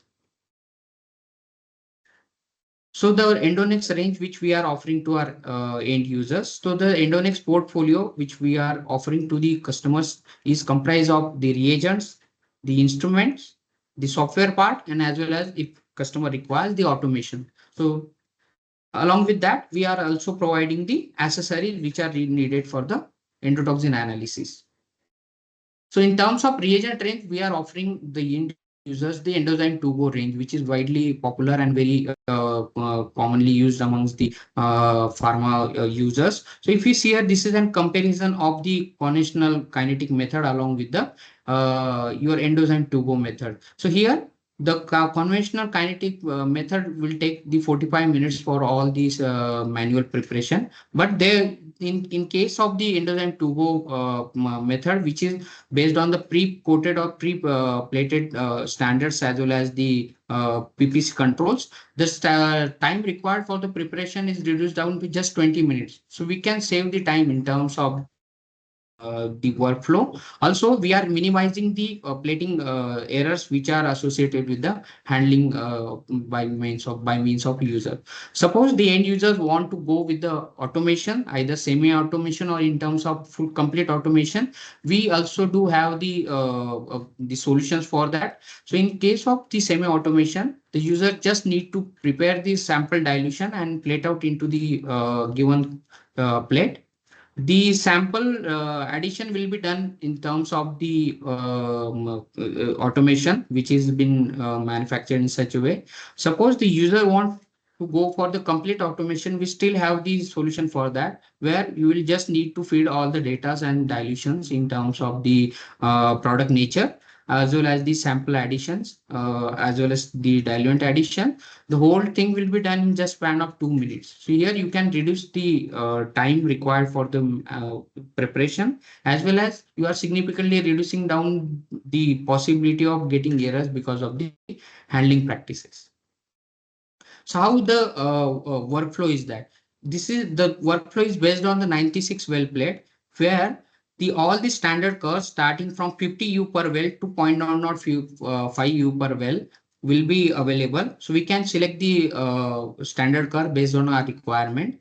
Along with that, the samples positive controls are also pre-coated with the end midpoint of the standard curve. So in this way, we can run 20 samples, 10 on the upper side, 10 samples on the upper side, and 10 samples on the lower side. So this way, we can optimally utilize the plate and run the samples with a minimum dilution required.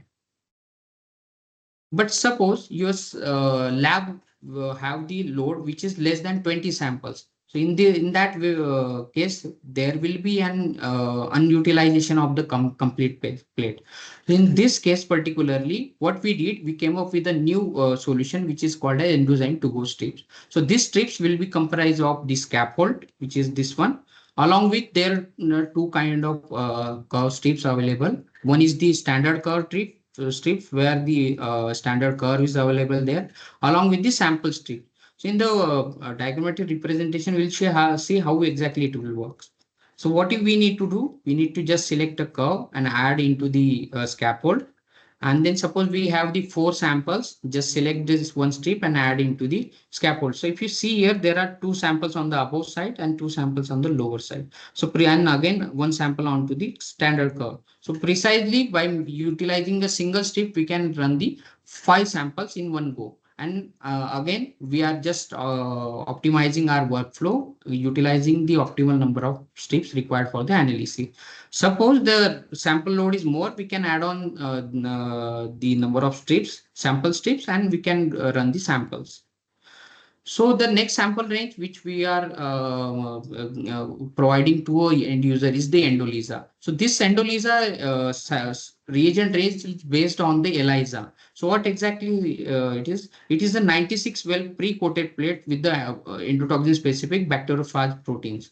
So where if your product is having some kind of interference which avoids in the PPC well particularly the positive results. So in that case, what we can do, we can plate out the products, diluted products into the pre-coated plate and give the buffer pre-treatment along with the incubation to the plate.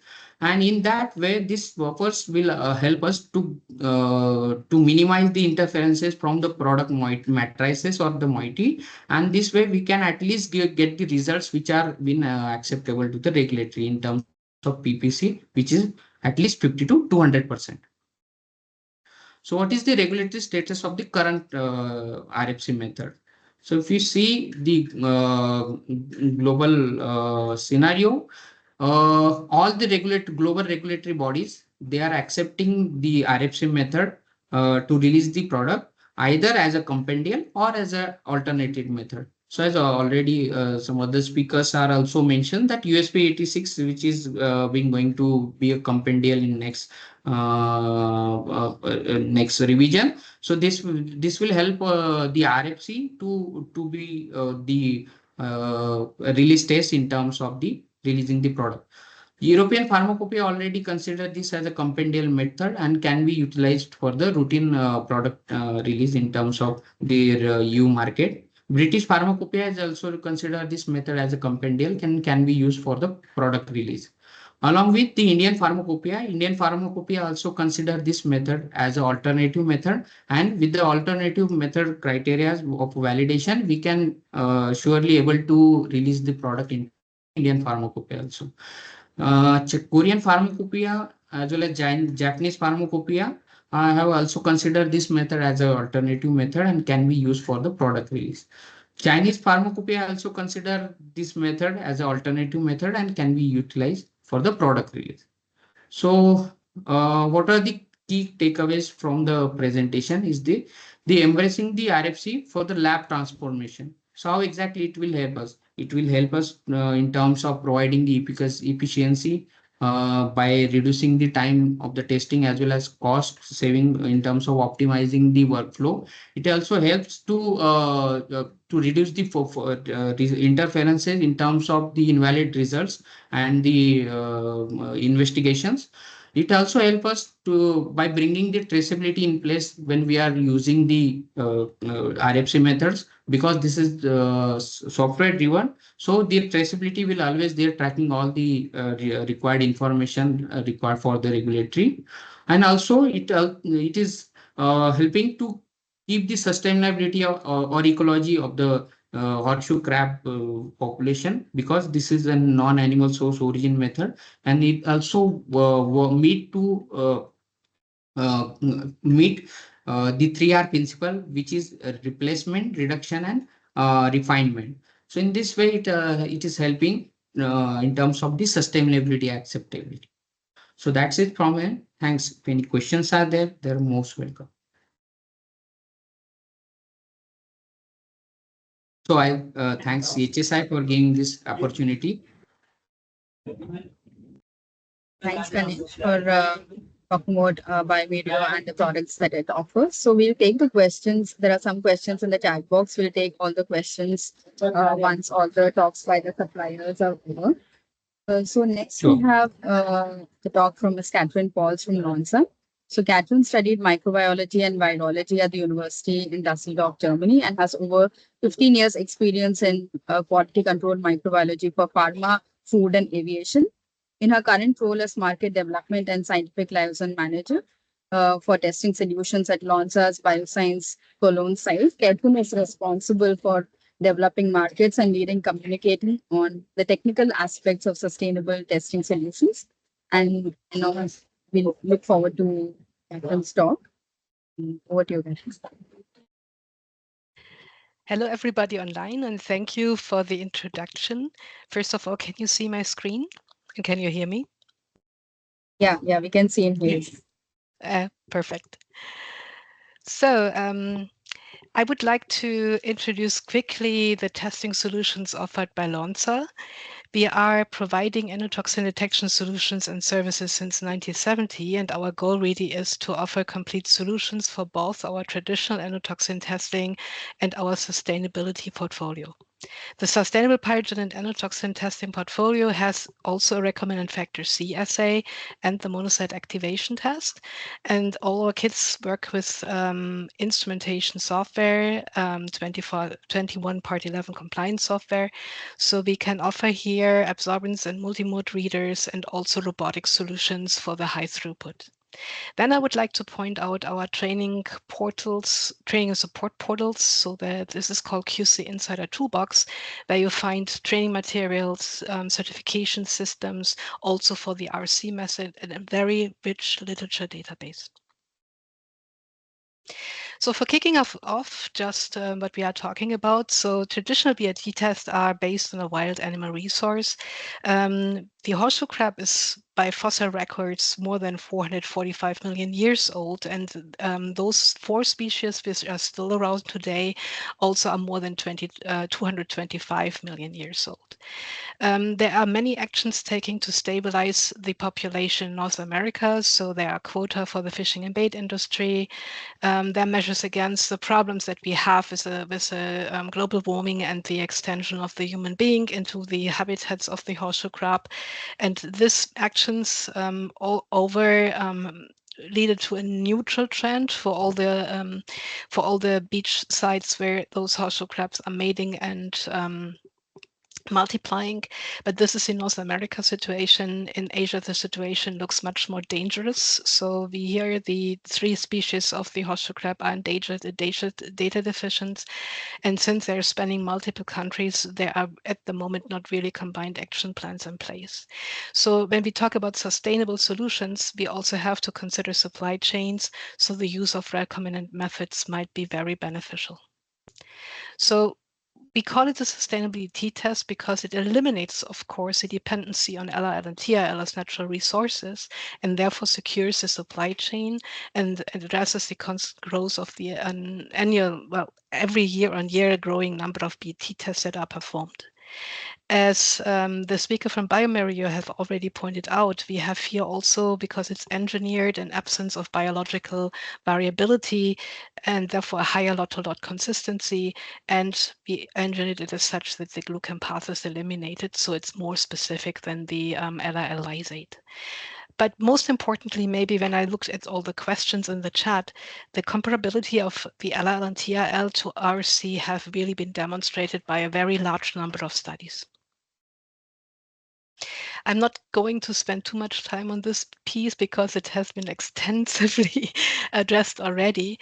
But the important piece is for me, we have no totally harmonized situation at the moment when it comes to pharmacopoeias, but I guess that the general acceptance of this method is given. For the historical development, we at Lonza launched Pyrogene. This is our RC kit back in 2003. So we made it commercially available. And throughout the first years while it was in the market, we made sure that this is supported by our software solution, which is compliant to regulations. And over the time, we saw more and more FDA approvals coming. So the first really coming in 2009, 2018, the first pharmaceutical drug was released, tested with RC. Those things have been mentioned, so we can say, even by our regulatory agencies, the method is widely accepted. In the recent years, we made it compatible also for high throughput, so it is compatible with our robotic systems. Therefore, there's also now quite newly launched a multimode reader that is supporting both the traditional LRL tests, the chromogenic tests, and also RC with one instrument. This gives you a little bit of an overview. The slide is quite old, so I think I have to add a couple more countries, but this is also a picture that demonstrates that RC is really globally used. When we come to the technical details, RC is a quantitative single-step endpoint photometric method. That is a sensitivity, in our case, down to 0.005 AU per milliliter. It uses liquid reagents. The assay takes in total about an hour. It follows the BET methodology and guidelines. So we have also here standard performance in the 96 well plates, very, very similar to the kinetic chromogenic and the turbidimetric assay. The assay readout is in a fluorescence reader or multimode reader with an extinction emission at 380 and 440 nanometers, and it is controlled by 21 part 11 software, compliance software, which we call WinKQCL. When we look at standards and controls, the standards that come with the kit are calibrated against the RSE standard, and they are used to produce a standard curve and to apply a PPC control near the middle of the standard curve. You follow the validation protocols as described in the pharmacopoeia, and the routine testing is a quantitative method, and the assessment of data is as described in pharmacopoeia. So there is really no alteration to what you find in the guidelines. The primary difference really to the LRL reagents that you probably have established already is really the sourcing of the RC reagent. Really the testing itself and how you apply the things is very, very similar. This picture is a little bit busy, but this gives you really an overview. So you need to prepare the standard, you need to prepare standard curve, you need to prepare PPC control, you then assemble it per layout as on the plate, and according to what you also tell the software. You pre-incubate a pre-warned reader, and then you add the lysate. So that is really, really the same that what you know from a normal chromogenic assay. When it comes to adoption, we recommend a conservative approach. conservative approach means that you may also follow your GMP guidances and everything that you have in your QMS system to implement a new methodology, and maybe start really with in-process samples like water and raw materials in the first place to establish all your documentation and all what else is needed, and take the product release really as a phase 2. In phase 3, when you have a high sample throughput and a high number of batch releases, maybe that you think about automation. When we look what we need here, first of all, there are some preparational works necessary. So we need to make sure that the instruments and softwares are installed by and we have an installation and operational and performance qualification done. We do a qualification of the analyst, we do a qualification of the method itself. And overall, this is a process that may take up to 2 days. For the initial qualification that can be combined with the preparation work, we would maybe add another half a day. For the inhibition and enhancement testing, when we talk about water, this is also quickly done. When we talk about more complex matrices that may also require some manipulation of the product, either with pH adjustments, so buffering, or we have to figure out how we can overcome interferences. This can certainly take a little bit longer and might be a good reason for a conservative approach that we establish the method with water in the first place. So really the product-specific validation, as Mr. Schreitzer also pointed out, is important. It can take variable timing. For water, it's maybe half a day as a testing so that you have here sufficient data. And then there comes also something that can be a bit variable and depends a little bit also on the pharmacopoeia you are working against. It is a validation of an alternative method, or at least a comparability test. I think the comparability test is a requirement that you show, especially for established products, that your LRL method, which you have established in your QMS, and RC works the same way. So a good planning and maybe also a combination with this other 3 pillars here may save you a little bit of time, but we would say that 1.5 days is the minimum. You need 2 to 3 plates. Then for the product validation, you would use 3 production lots. That also works on 1 plate, so you add another half day. So overall, it is a couple days that you need to have just as experimental work. I'm not talking about documentation here, that can take longer, but this is at least a little bit of an overview what you can expect when you go into a validation phase straightforward. This slide is telling you a very initial study. It was a multi-center study done in BIS labs in the US and Europe. It has been published in the Pharmacopoeia Forum of the USP already back in 2010. Here, there was a setup, followed the 1225 of the USP. This is an alternative method validation, and it was done on 10 different pharmaceuticals or related product and tested at MVD, half MVD, and 1/10 MVD. And the result of this study, which was quite extensive, was that the RC method was absolutely comparable to an LL procedure, but offered more specificity, for example, non-reactivity to glucans. A more recent study addressed the importance of NOE detection. So this was a study that was set up to simulate a breach in the system. So there was there was water from the production line used that would usually not come in contact with the products. Here, 4 pharmaceutical products were tested. And also here, the kinetic, turbidimetric, chromogenic, and 2RFC methods were compared. And what came out was that all assay types were able to safely detect this contamination simulation by a water breach with naturally occurring endotoxins. And when we compare, you see here one example, but when we compare the 4 products, we also figured out there is no best method for every product, but it really needs a product-specific validation to identify the best possible method for your product. So why are we recommending Pyrogen, the recombinant Pyrogen recombinant factor C assay?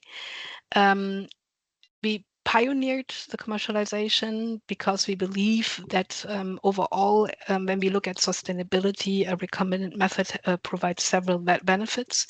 And we can say that we have an acceptance, a global acceptance for this assay. Many customers on a global basis. We can meet the demand of a secure supply chain while protecting a natural resource. These two factors are extremely important when we talk about sustainability. We would recommend a phased implementation of the assay.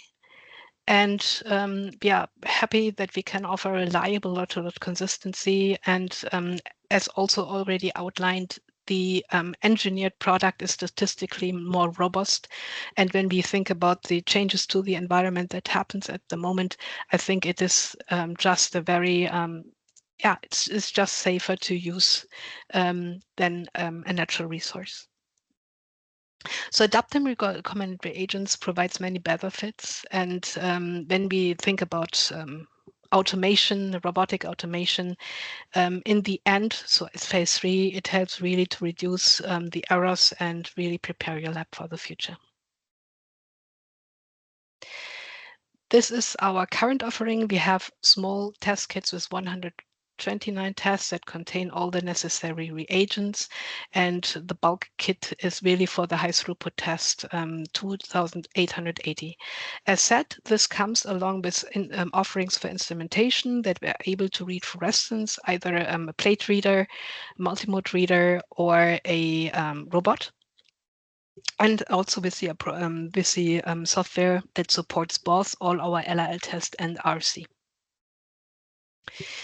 Last slide here. This is a link to our QC Insider. I can only recommend our e-learning modules and videos, how the assay worked. There is also some listings of webinars for this topic, of seminars for this topic.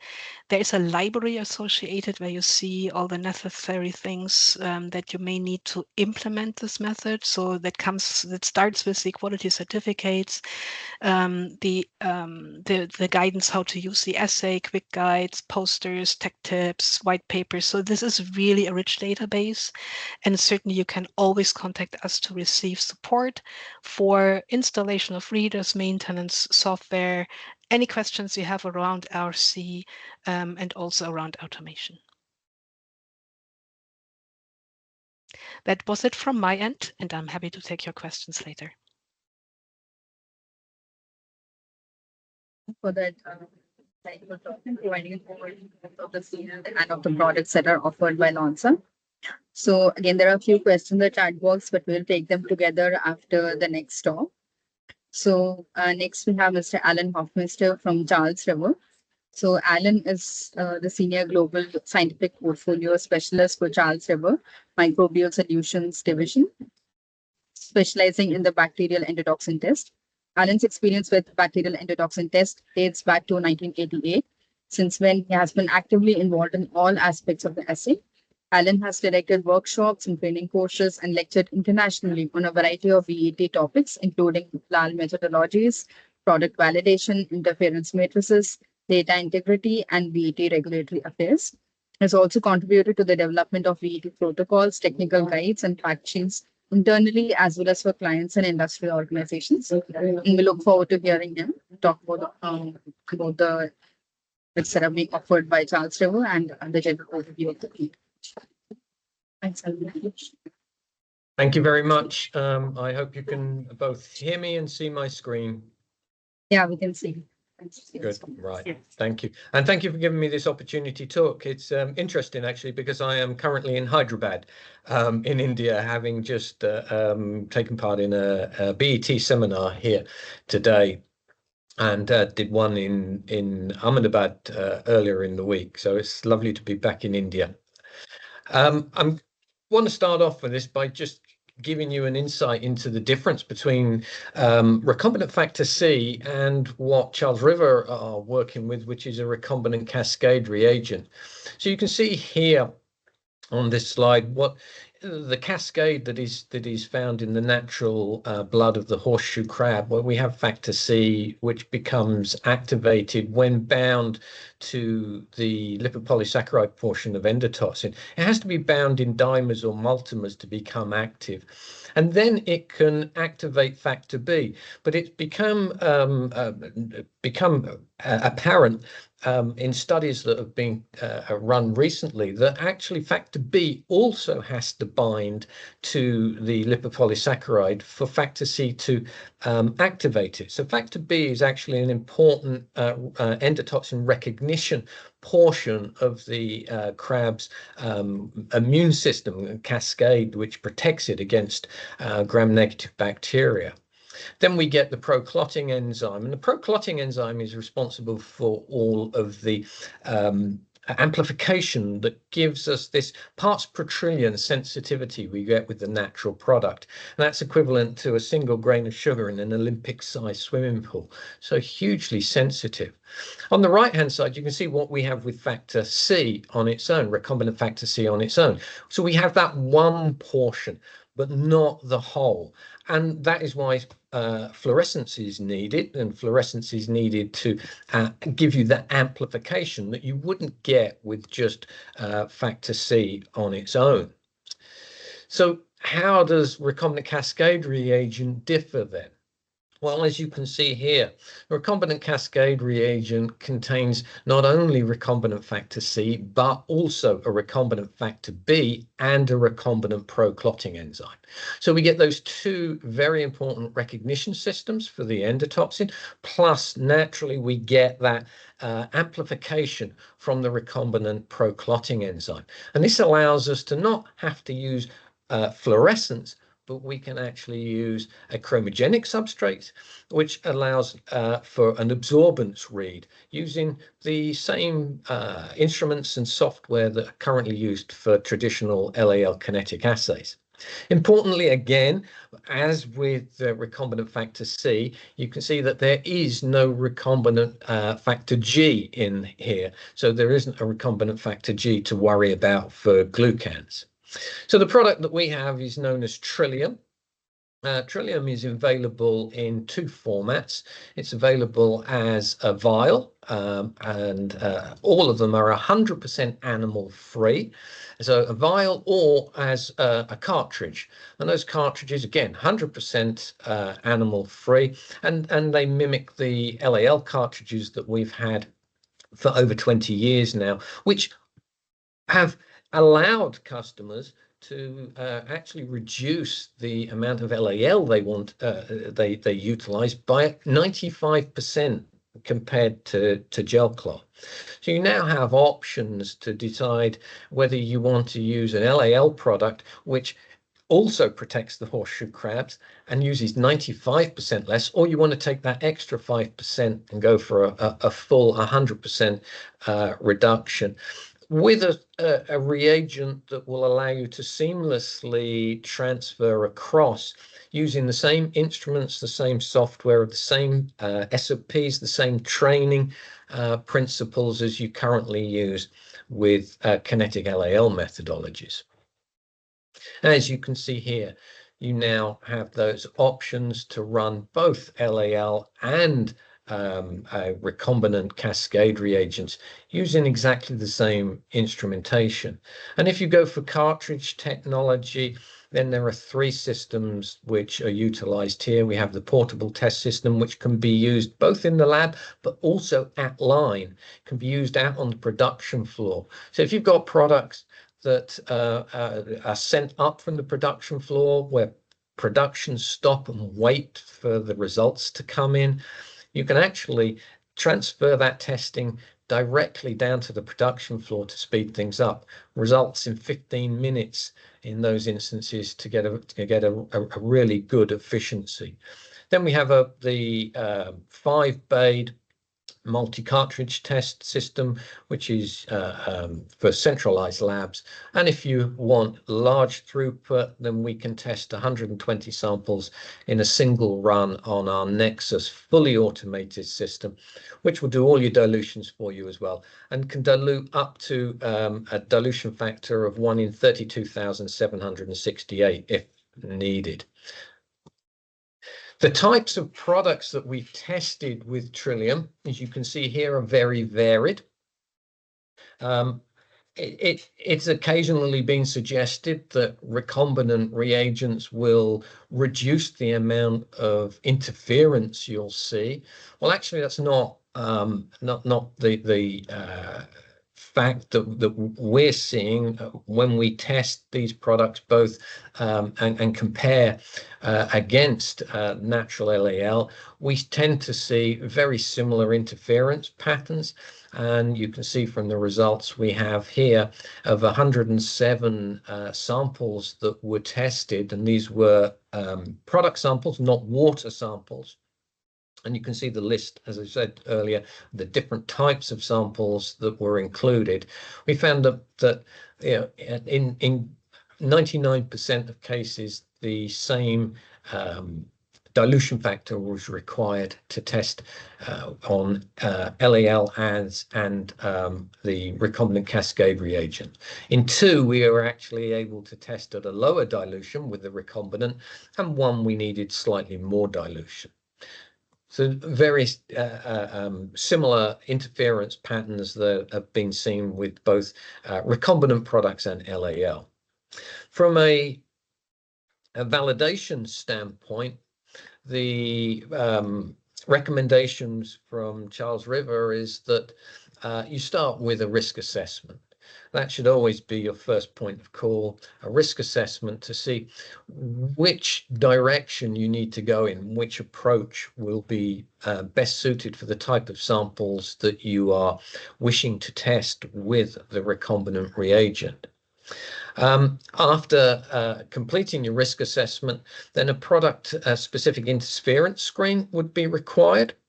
That is where you would identify the best dilution or concentration of product where interference is overcome. You would then take 3 batches of product and test those in your product-specific method suitability using that same dilution. And then you combine that with a primary validation pack, which is available for Trillium, and submit all of that as part of your regulatory filing. Now, exactly what's included will be dependent on the type of sample that you are looking to validate.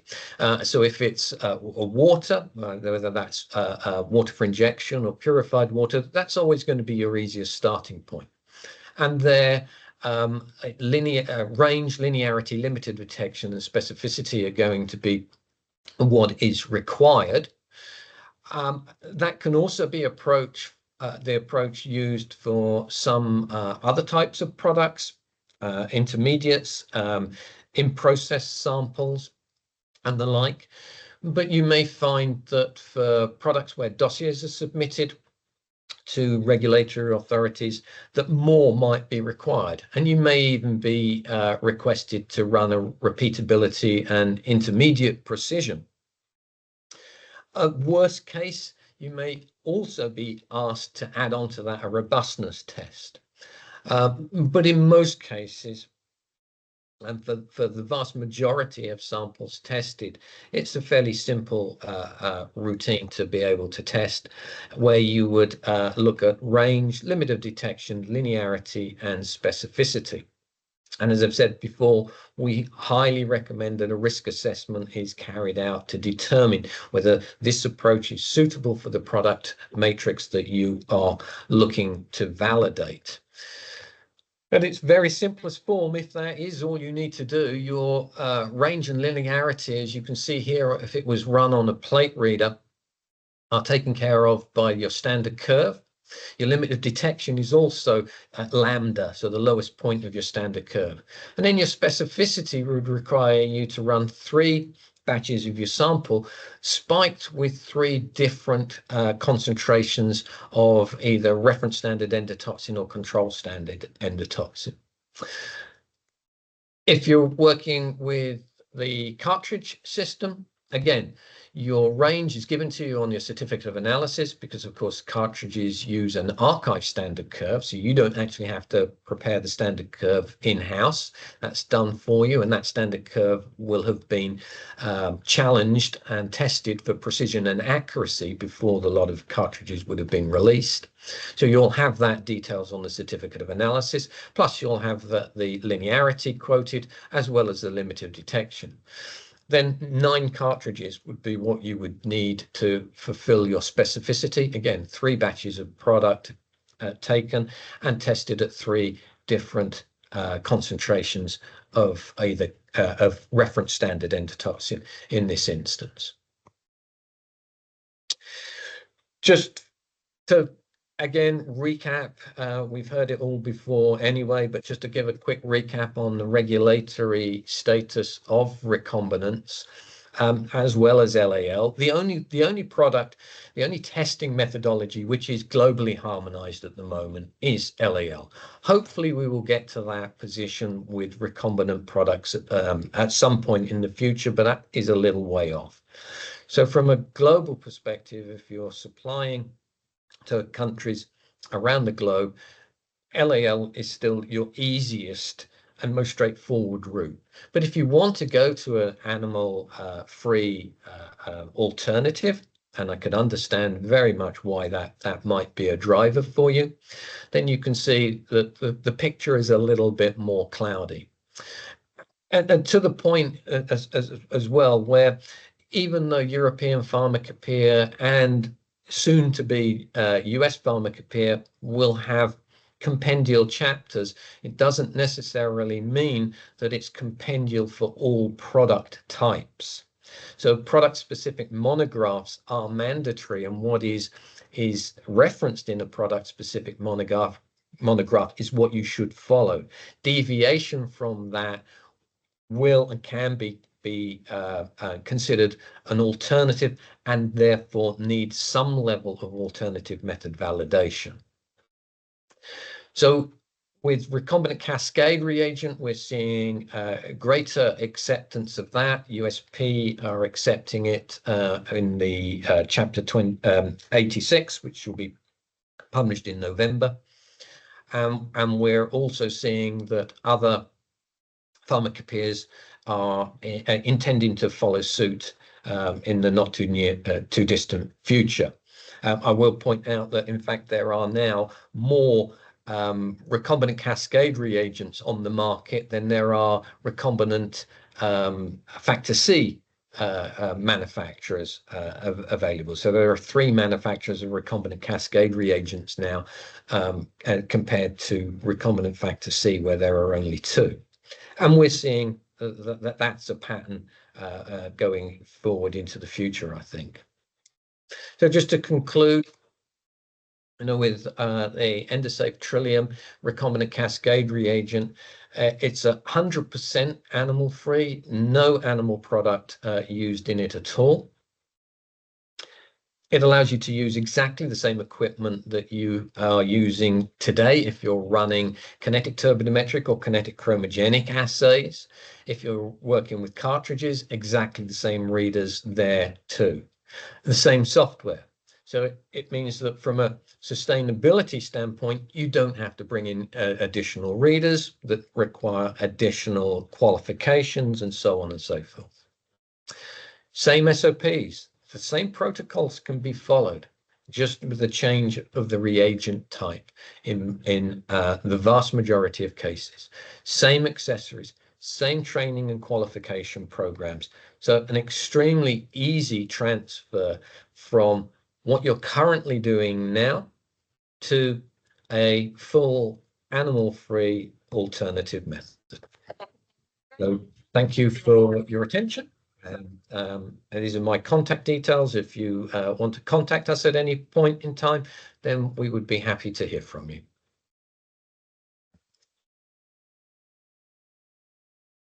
I think that overview of the recombinant is provided by Charles River. So there have been a few questions in the chat box, and many of them have been kind of addressed over the course of the presentation. For example, the question about the interference factors. So I think one question that has come up by different participants is the cost factor. If there is a significant cost factor while transitioning from LAL to the recombinant methods. So I would request if any of the companies, Biomedio, Lonza, or Charles would like to comment on that. I don't mind commenting. I can tell you that where cartridges are concerned, our LAL cartridges and our Trillium recombinant cascade cartridges are exactly the same price. There is no difference whatsoever there. And the Trillium vials compare in price very well with our chromogenic LAL reagents. So very similar pricing there. So no difference really. Now, maybe I would like to comment on this. There are, I think some of the other questions have also been kind of addressed. There is one specific question addressed to Alan in the chat box. So, in the interest of time, would it be okay, Alan, if you respond to the question in the chat box? Because we're kind of slightly running out of time. So, would that be okay? Yep, that'd be fine. Okay, then thanks everyone for this session, which particularly focused on the companies that are providing the kits, recombinant factor kits in India and globally. And now we kind of move on to the final chapter of this webinar, where we delve into the evolution of bacterial endotoxin test towards progressive science. And the first talk in the session is by Leslie Farr from US Pharmacopoeia. Leslie is the senior scientist for the Science General Chapters Group at the US Pharmacopoeia Convention. She has been with USP since 2018, where she is a liaison to the microbiology, packaging, and distribution and dosage forms expert committees. She has held a certification from the American Society for Microbiology as a specialist microbiologist in pharmaceutical and medical devices since 2012. Before working at USP, she was senior microbiologist at the pharmaceutical industry, where she spent 14 years in method development, R&D, and manufacturing support. She obtained her BS in microbiology from the University of North Carolina at Charlotte and her MS in pharmaceutical sciences at the University of Florida. And we look forward to hearing from her. Thank you so much. Can you hear me? Yeah, we can hear you. Okay. Thanks, everybody. So thanks for having me here today. I'm going to discuss USP's evolving position on endotoxin testing. I'm a senior scientist at USP. I've been working with the microbiology expert committee to develop, draft, and publish microbiology standards.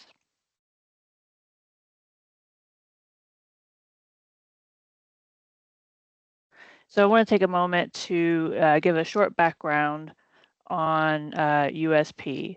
And so the USP is an independent nonprofit organization and not a regulatory body, but our standards are officially recognized under the US federal law and play a critical role in the US regulatory framework. Our mission is to improve global health through the public standards and ensure that quality, safety, and the benefit of medicines and foods. So in order to support this, USP has more than 7,000 standards that support the quality across the supply chain. So this includes the manufacturing, distribution, and administration of medicines.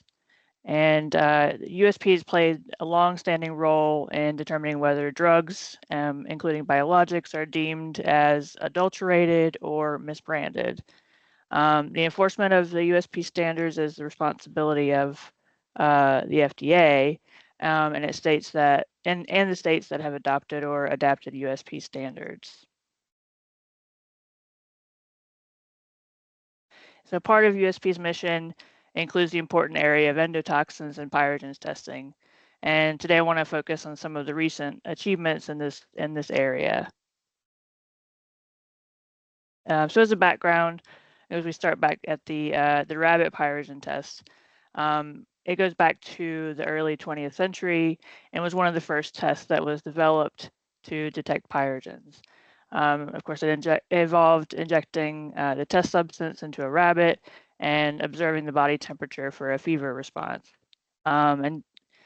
Despite its initial reliability, there's some ethical concerns and inconsistencies, and led to the decision to move towards a new method, the bacterial endotoxins test, which uses the limulus, ameboctye, lysate, the LAL, and that was in 1980.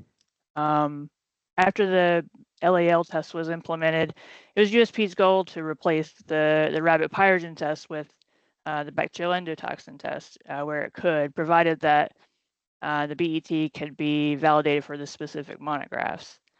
So as of now, the pyrogen test has been deleted from all but 12 USP monographs.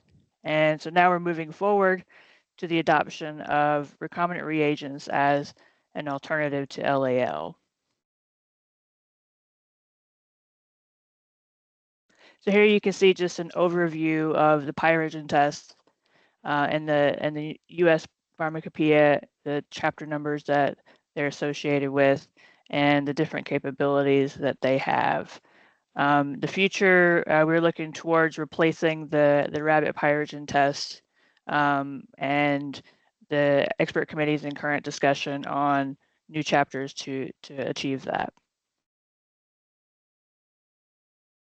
So just a basic overview, endotoxins, they are released when bacteria die or lives and can cause a fever, inflammation, or sepsis. They're a subset of pyrogens, and the bacterial endotoxins are the most common in parenteral manufacturing. In the USP Chapter 85, it does outline the foundation of the current endotoxin testing. So it relies on LAL that's extracted from horseshoe crabs. And when endotoxin encounters LAL, a cascade of enzymatic reactions is triggered, leading to the activation of the 3 serine protease zymogens, the factor C, factor B, and the proclotting enzyme.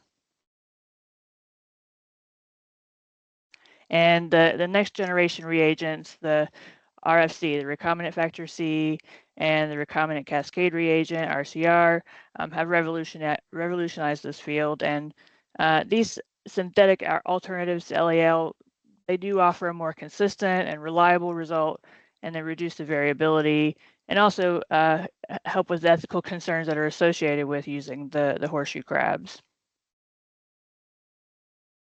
So the shift from the traditional LAL reagents to recombinant counterparts has been driven partially by the sustainability concerns, and recombinant reagents can reduce the pressure on horseshoe crab populations and contribute to the conservation efforts. As I mentioned before, they also offer consistent and reliable results and improve comparability between the laboratories. So this is kind of an overview. I know there's a lot going on, but for the last few decades, or almost a couple decades, that we've been working on endotoxins testing and trying to incorporate the new recombinant reagents. And I guess kind of focusing on the last couple of years, USP had an open forum on the bacterial endotoxin test and the recombinant reagents in November of 2021 to engage stakeholders from industry, academia, and the regulatory bodies. As other pharmacopoeias, every method does get put into our commentary process, so that it is very crucial that the USP receive stakeholder input for the standard development and revision process. So after the open forum in 2021 and in 2023, we began to work on the new chapter 86.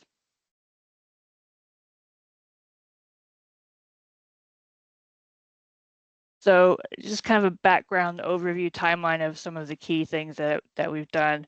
In 2019, the original proposal was to add RFC to 85. And due to the stakeholder feedback that we received, this approach was abandoned and in favor of an informational chapter. Some of the input that we had gotten was that we needed to dissociate recombinant reagents from 85. And at the time, it was decided to go and put this information into an informational chapter above 1000. So in 2020, 1085.1 was developed. There was a lot of work that was done on this chapter, but it never was published. And in 2023, the new microbiology expert committee had a priority to commit to the endotoxins testing, developing a new standard for recombinant reagents.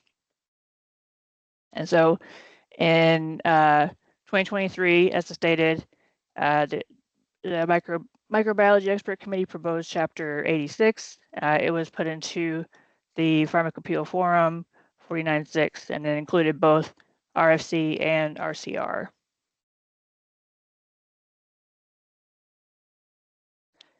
So as I said, the MEC proposed chapter 86 for publication in 49.6, and so the chapter includes both the fluorescence method for RFC and chromogenic method using RCR. And as stated in a few presentations before, until cited in a monograph or in general notices, this chapter is considered an alternative method, especially when used for methods that already have a monograph that references 85. So if a monograph references 85, this is still an alternative method for those monographs.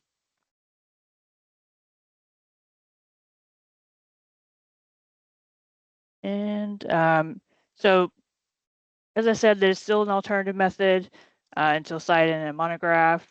The industry does envision the recombinant reagents as a future gold standard in endotoxin testing. And one of the focus areas that we've been focusing on at USP is evolving water testing, and it does constitute a significant portion of endotoxin testing because it's the simplest matrix and it has the fewest interferences and large sample volumes, and it may be an opportunity to begin the transition to recombinant technologies.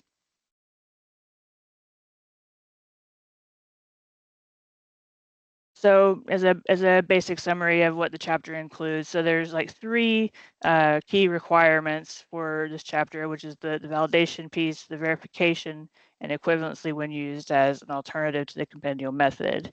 And the subcommittee has worked very closely with FDA to develop this standard, and there's a hope that in the future there will be alignment with the global pharmacopoeias.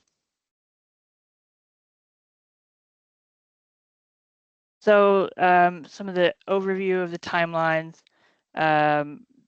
from our perspective, the subcommittee reviewed the comments that we received. The comment period closed at the end of January, and they reviewed the comments and the stakeholder feedback that we got and made finalizations to the revisions and revisions to the chapter based on this feedback.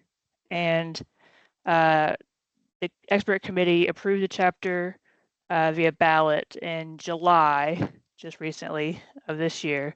So now the chapter will be published for early adoption in November of 2024, and then would become official in May of 2025.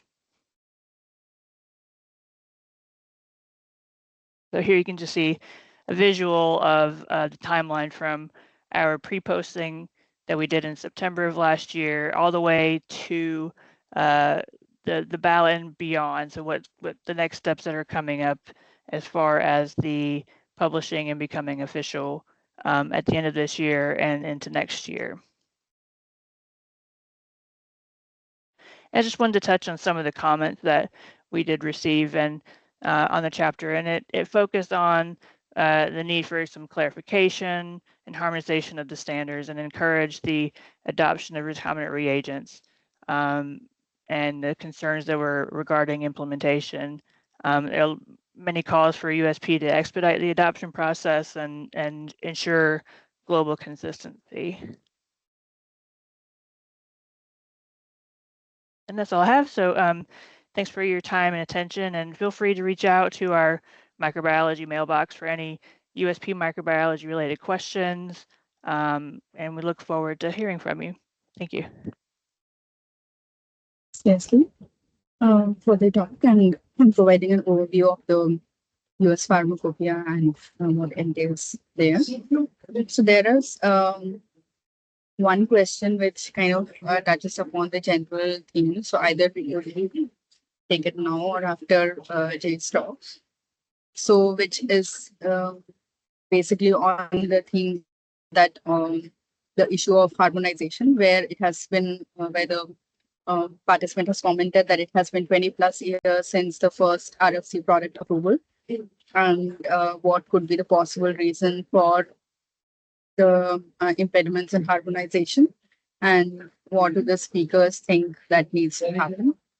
So I would invite any one of the speakers or more than one of them to comment on this particular point.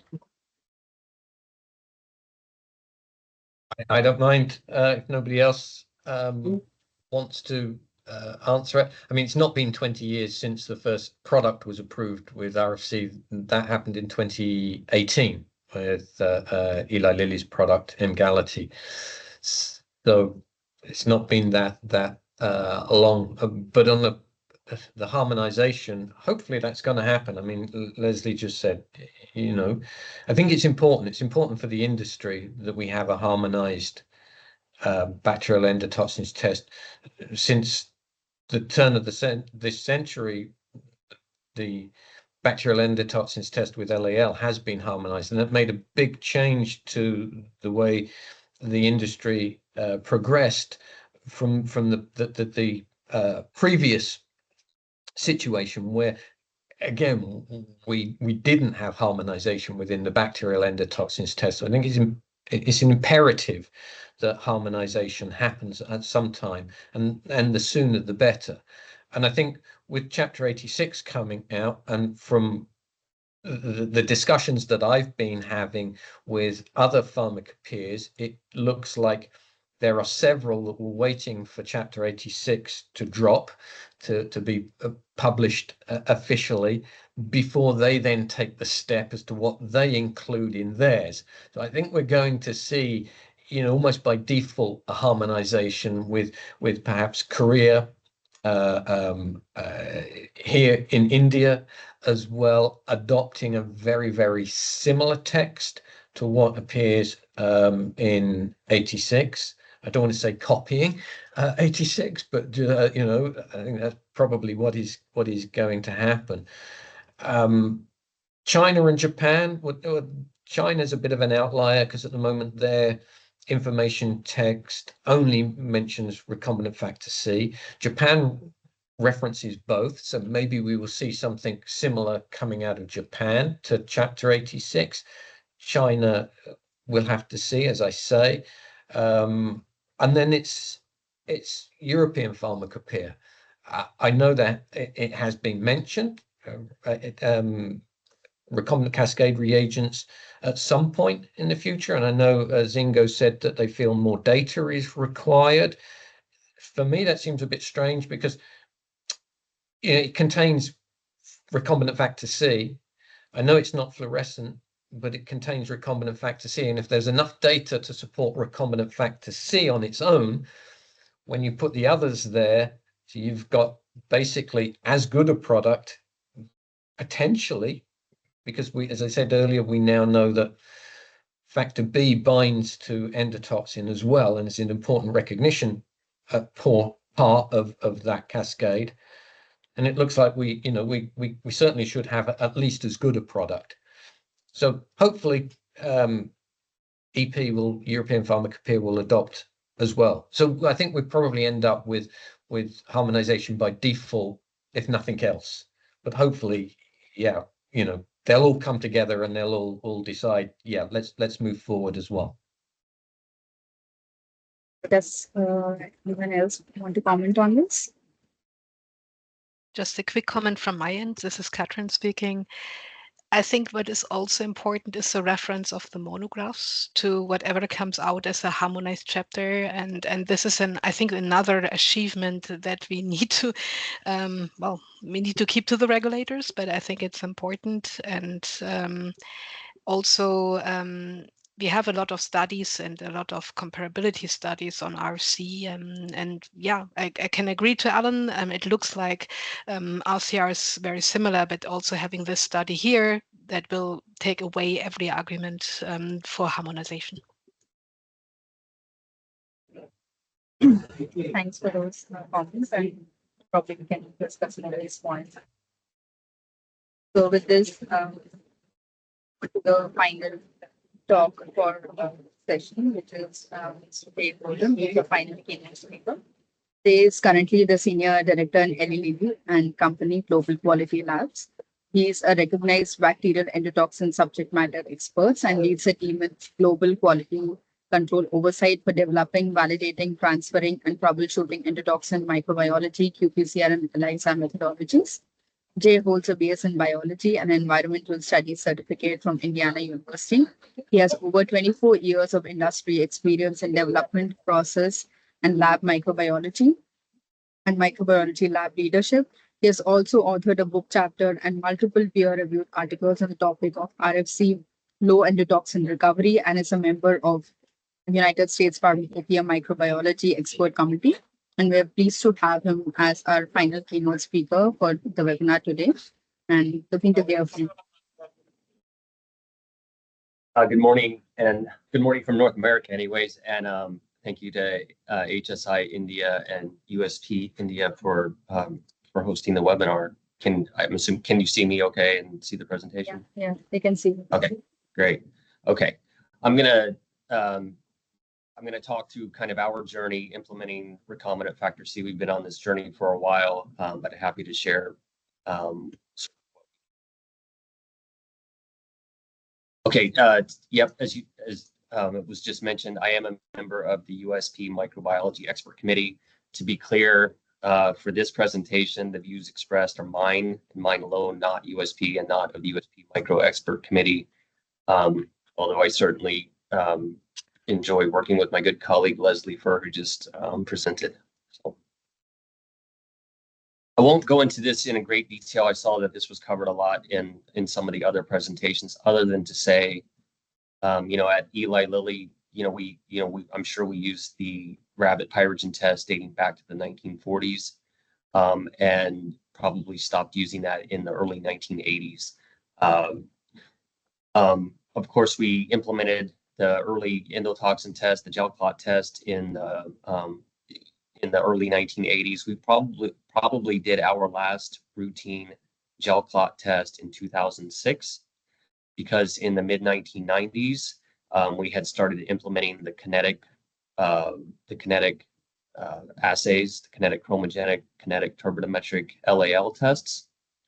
And we still, of course, use those, but we started phasing those out in the mid 2010s in favor of recombinant reagents, and I'll talk to you a little bit more about that. Again, as was shared, recombinant factor C is really just the first protein in the cascade, right? It's the biosensor. It's the biotechnology equivalent of the protein in the horseshoe crab that detects endotoxins. So it's biotechnology. It's clone DNA. It's the same mechanism of action. So this is not like going from rabbits to LAL. This is like going from one protein to the same protein produced by biotechnology. Eli Lilly was the first company with a biotechnology medicine on the market in 1982. So biotechnology has been around for 40 years. So really what we're trying to do here is to use biotechnology in our test reagents to test a lot of our biotechnology produced medicines. For example, we don't get insulins from cows or pigs anymore. We make those from cells, and we now have that opportunity with endotoxin test reagents to get those from cells and stop impacting wild animals. So recombinant factor C The innovator of that was Lin Ding at the University of Singapore in 1997. And so again, we are talking about it like it's a new technology, but in fact, it's been around for 25 years. So that's what recombinant factor C is. The reasons why we changed at Lilly, I always talk about the 4 reasons, and it's quality, supply chain, ethical, and cost. From a quality perspective, I think this was mentioned, but you would expect it, and we have seen this, is that you have more consistent assay performance lot to lot, and you would expect that from something that's made from a validated manufacturing process versus taking animals out of the sea from season to season. For us, it was our opportunity to align all of our global sites. So we have manufacturing around the world, and it's beneficial to us to have all of our labs on the same reader, the same software, performing the same methods, so that when inspectors go from site to site to site, they see consistency. So that was our opportunity. And then, of course, as been mentioned, the recombinants are not sensitive to the factor G false positive pathway. I wouldn't say that we see a lot of beta glucan in products, but we have seen it, and we have seen this in real life not react in a false positive pathway to beta glucans. From a supply chain perspective, it protects us. If something happens to the crabs, if something happens to some of the species associated with the crabs, it won't impact us if we're not reliant on a reagent that has that risk. And it protects us in our ability to manufacture medicine to our patients. From an ethical perspective, of course, it's not derived from an animal. It's consistent with the 3 R's: to replace, reduce, or refine. And it's aligned with our own corporate principle that says when there's an alternative to an animal test that's scientifically sound and acceptable to the regulators, we should be using it. So we're just following our own internal corporate principle there. And I can't talk specifics around cost, but I will say that it has been cost advantageous for us. Again, patented in 1997, it was commercially available in 2003. We looked at it. I was on the bench when we looked at it in 2006, and we passed on it just like most everybody else in the industry, because there was not regulatory guidance how it would be accepted, and there was one source. It was single sourced at the time. But 4 things came together in 2012, 2013 timeline. We were building a new plant in China, and I was aware of the horseshoe crab population situation in Asia, which was much more dire than it is in North America. So I was already thinking about supply chain there. The 2012 FDA guideline came out and said they would accept RFC, and they said how they would accept RFC as an alternative method. So we simply followed the FDA guidance. In the United States, the United States Fish and Wildlife Service listed the red knot. So the red knot is a migratory shorebird that relies on the horseshoe crab eggs to survive. And the populations of those birds went down when the horseshoe crab populations went down. It was listed as threatened. And so that's a supply chain concern. If the crabs or birds become protected. At that time, a second RFC supplier also entered the market.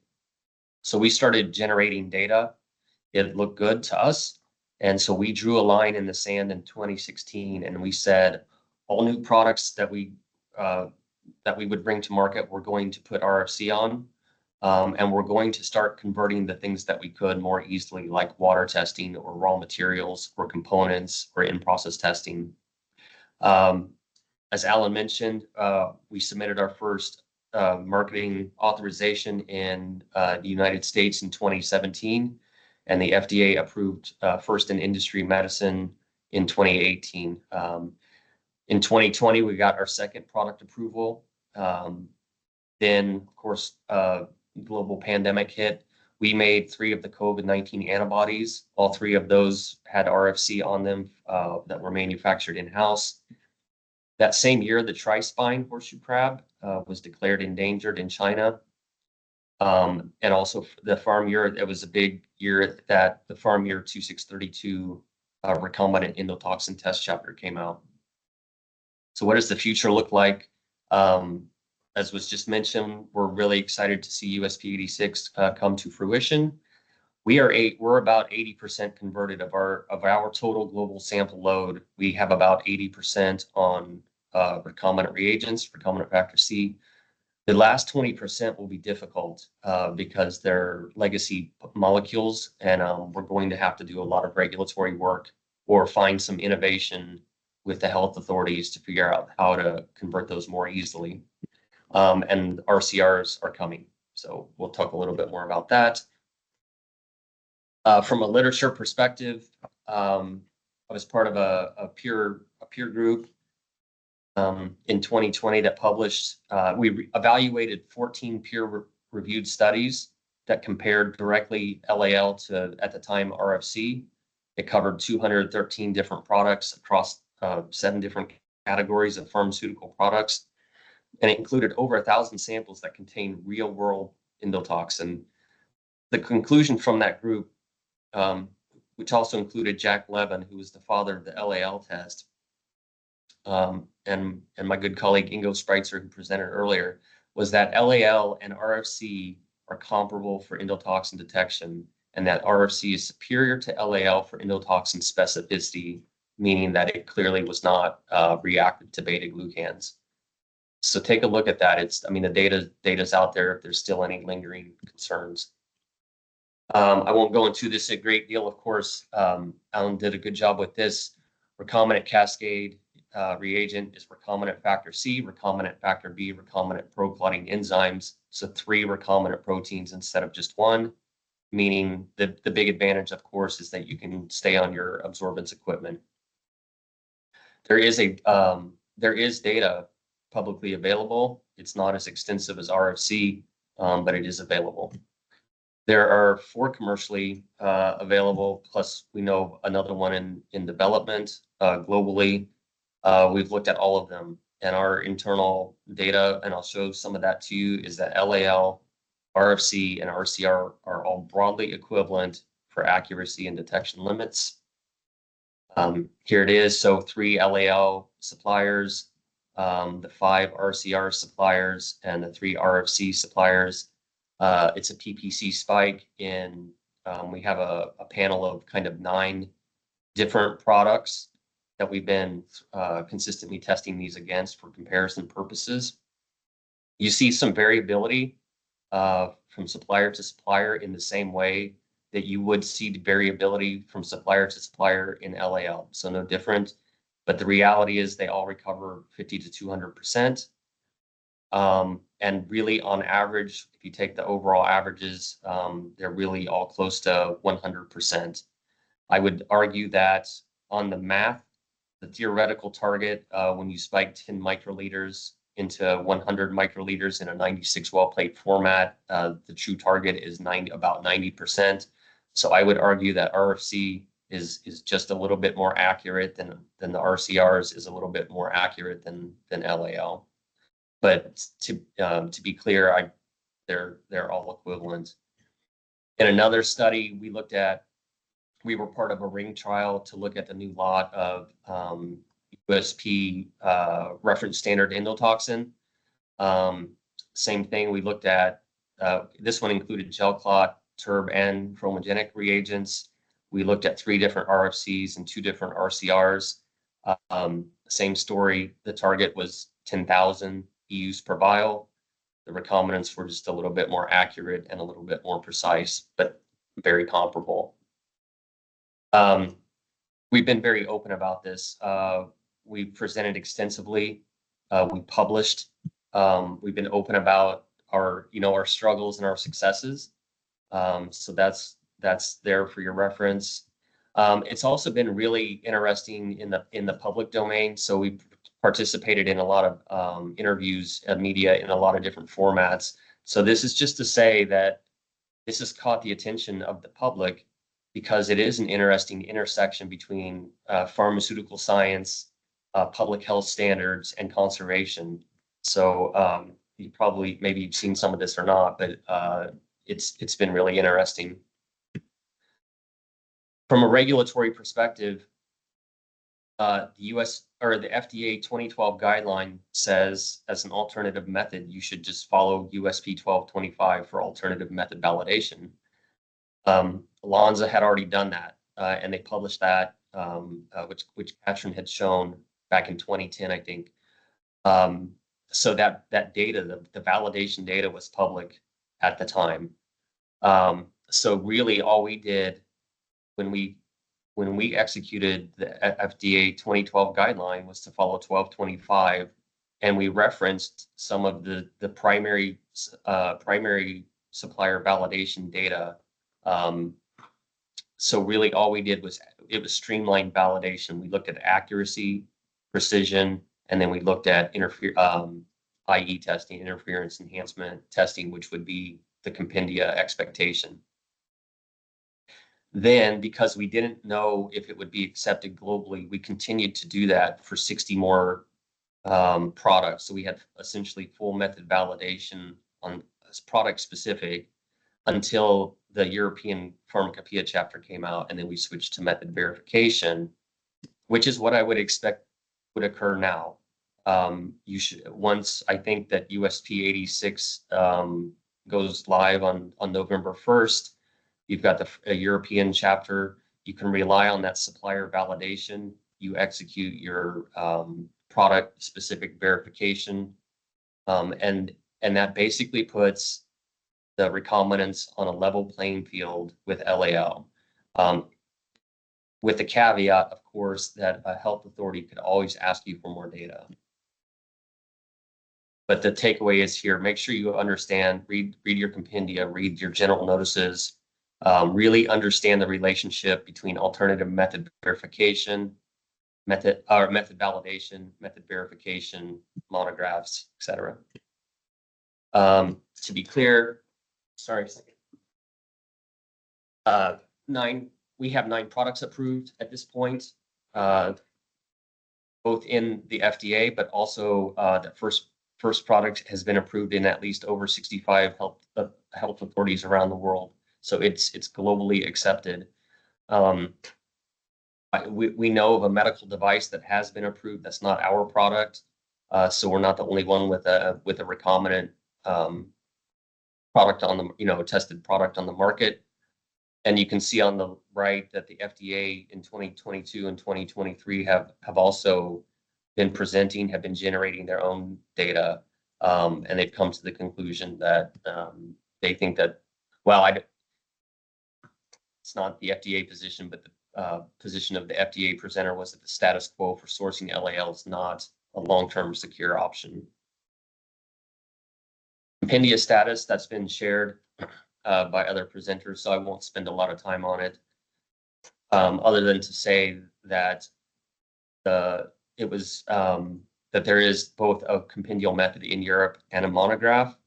We're looking forward to seeing USP 86 and then seeing, again, as Alan mentioned, what the other compendia do once 86 is live. We tested, I mean, we're sitting on everything we've done is data driven. We wouldn't have done any of this if we didn't have the data and didn't care about product safety, patient safety, product quality. We've tested probably over 150 different products between a qualified, verified, validated state. We're well over 300,000 samples. We have 9 products approved. There are compendia methods that we're using for regulatory registrations. From a corporate perspective, this also aligns with commitments that we have to the United Nations Sustainability Development Goals, that aligns with our ESG position. We're 80% converted. It helps support, our efforts help support a corporate bond, our first ever sustainability bond in 2021 to the tune of 600 million euros. Our efforts help support that bond. the initial goal back in 2017 was to get all 8 of our original manufacturing sites with RFC. We've done that. We have 6 new manufacturing sites coming online, all with recombinant capability. And we've also turned our attention to our external partners. So we also have external manufacturing and external laboratory partners implementing recombinant methods on our behalf. And so with that, I think we'll close and I'll return it for questions. Okay, for the insightful talk. So I think there was one question regarding challenges for adoption. I think maybe you can start by commenting on that. What do you think can be the real challenges for adoption or implementation? And you just showed us a great successful experience, but if you could share your thoughts on what could be the possible complexities that stakeholders might experience either in India or in other countries. Yeah, we're at a generational change, right? We haven't seen a change like this really since the early 1980s when we moved from rabbits to LAL. So it's a bit of an unknown, and that probably makes people a little concerned or a little bit worried. But rely on your data. Look at the guidelines. Follow what the guidelines tell you to do. Really understand the compendia. We took the harder road for some time, but for us, it's looking like it's going to be a lot easier once the USP chapter comes out. Like was mentioned, harmonization is important. It took 22 years, I think, to get to a harmonized chapter. So I would challenge everybody here in the room. Let's do better than 22 years. I think we can do it. And like Alan said, we can make it practically harmonized. And then once we follow the PDG process, we can do that.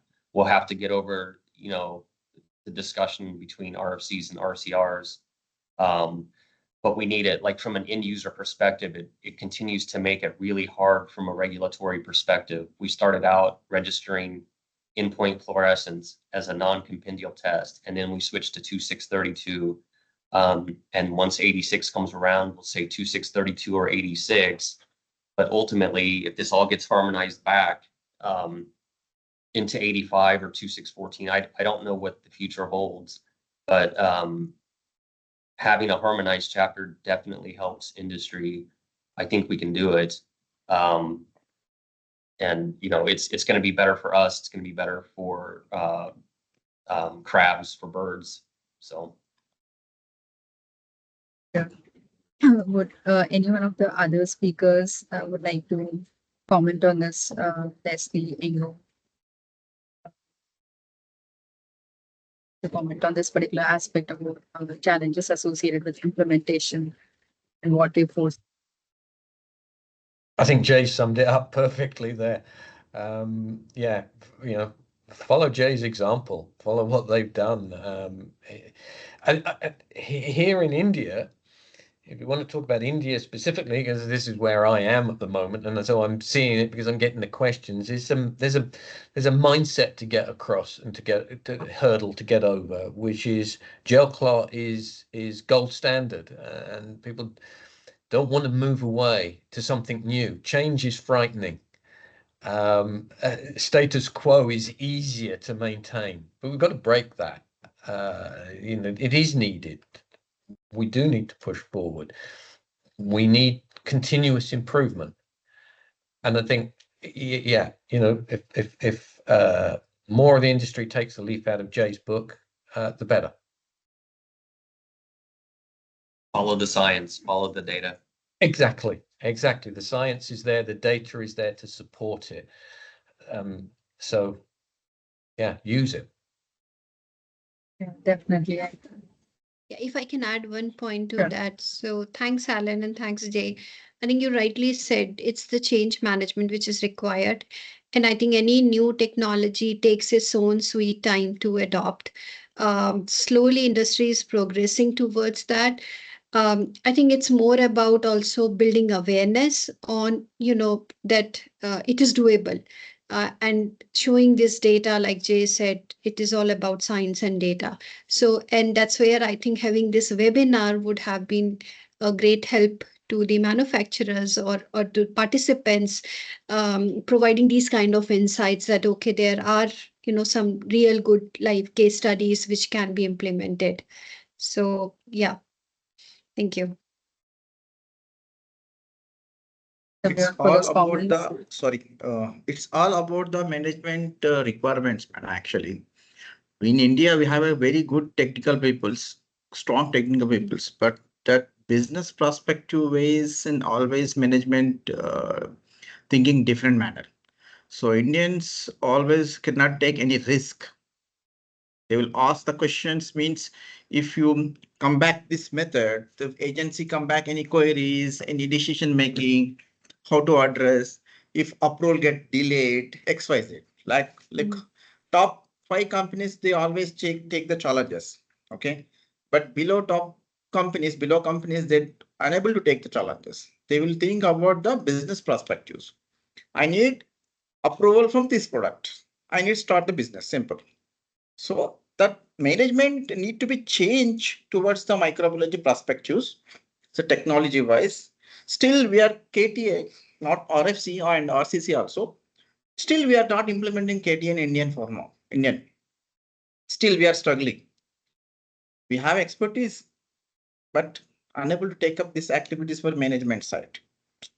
Sun Pharma, Cipla, Lupin, Dr. Reddy's, some of the companies they are working on that, but some of the companies they're not taking any risk factors. So we should, especially the government bodies like Indian Pharmacopoeia, is still need to be take concurrent decision on that, or how to completely changing the nowadays the scenario. So please, I'm requesting to Indian Pharmacopoeia. So come back with the good decisions and take the prospectives, so good manners to implement the new techniques in Indian pharmaceutical companies. Thank you. Relevant point mentioned by Mr. Venkatanam, and kind of brings us to the opportune time to kind of the closing remarks. And now I will kind of hand it over to Harshita and Anu for doing the closing remarks. And yeah. Thanks, Surat. Many thanks to all the speakers who brought about such important insights on the recombinant technologies for endotoxin testing. It's important to have such platforms where we have this kind of active dialogue on such innovative technologies to facilitate faster regulatory transformation across the globe. And it was also very wonderful to see such kind of broad participation and active exchange of thoughts during the webinar. Many thanks to all the attendees. Our gratitude to our Managing Director, Alokparna Sengupta, and the Director Government Affairs, Moshmi Gupta at HSI India, and Laura Viviani, who's consultant SciEthic, for their constant guidance and support. Our gratitude also goes to the communications team at HSI India and HSI Global for publicizing the webinar. Many thanks to all the internal and external stakeholders who collaborated with us to make this webinar a possibility. I would like to mention key highlights from the webinar. So from Dr. Ingo's talk, he walked us through his presentations for reasons to switch over to Lal. And key highlights of his presentation included how the EU directive affected pathogen and endotoxin testing. And he also explained about the distribution and status of horseshoe crab species being endangered and vulnerable, and how the key lysate manufacturing sites are primarily restricted to China, which would ultimately affect supply of the reagent. A position paper that he quoted by PSCI was as to how recombinant agents will minimize the use of lal. And he also walked us through the entire history of RFC from its first release to its in the global market in 2003, and how all major changes has happened towards regulatory approval. And he also suggested to combine BET and MAT in the entire QC process. And one key takeaway was that innovation for endotoxin testing would be a constant process. It would not stop here. So many thanks to Dr. Ingo for such a comprehensive presentation on the European regulatory landscape. Many thanks to Surat from our organization, who provided an in-depth view on the full spectrum of regulatory changes which are happening in this space. Further, we got to understand the end user's experience with regard to RFC testing. So Mr. Sridhar from Icor Biologics provided a very positive feedback about transitioning from LAL to RFC. And Mr. Venkataramana from Reddy's Laboratories also highlighted several key reasons that were important for DRL to switch over to the RFC assay. And in his quantitative assessment concluded that RFC showed consistency and higher PPC recovery than the conventional assays. Thank you very much for your comprehensive presentations. Next, we got to hear descriptions of products from 3 different manufacturers, bioMérieux, Lonza, and Charles River. Ganesh from BMX emphasized that endotoxin testing with RFC is nothing new. The workflow would be something similar as compared to the LAL plate method. And end users can easily switch over to this assay. And in his presentation, he also presented key details about the Endonext portfolio with regard to reagents, instrumentation, automation, and software. Next, we had Catherine Pauls from Lonza, and she highlighted that Lonza has been providing BET assays since 1970s, and they were pioneers for the current RFC assay. And she walked us through the entire history and re-emphasized that it works like a LAL assay. There is no apprehension in terms of transitioning to this assay. And with a detailed validation strategy that they offer, the transition can be very easy. So thanks a lot, Catherine, and thank you again for sharing key data with regard to comparability with LAL. Next, the talk was by Alan from Charles River, who highlighted key principles behind the recombinant cascade reagent, which slightly differs from the RFC assay.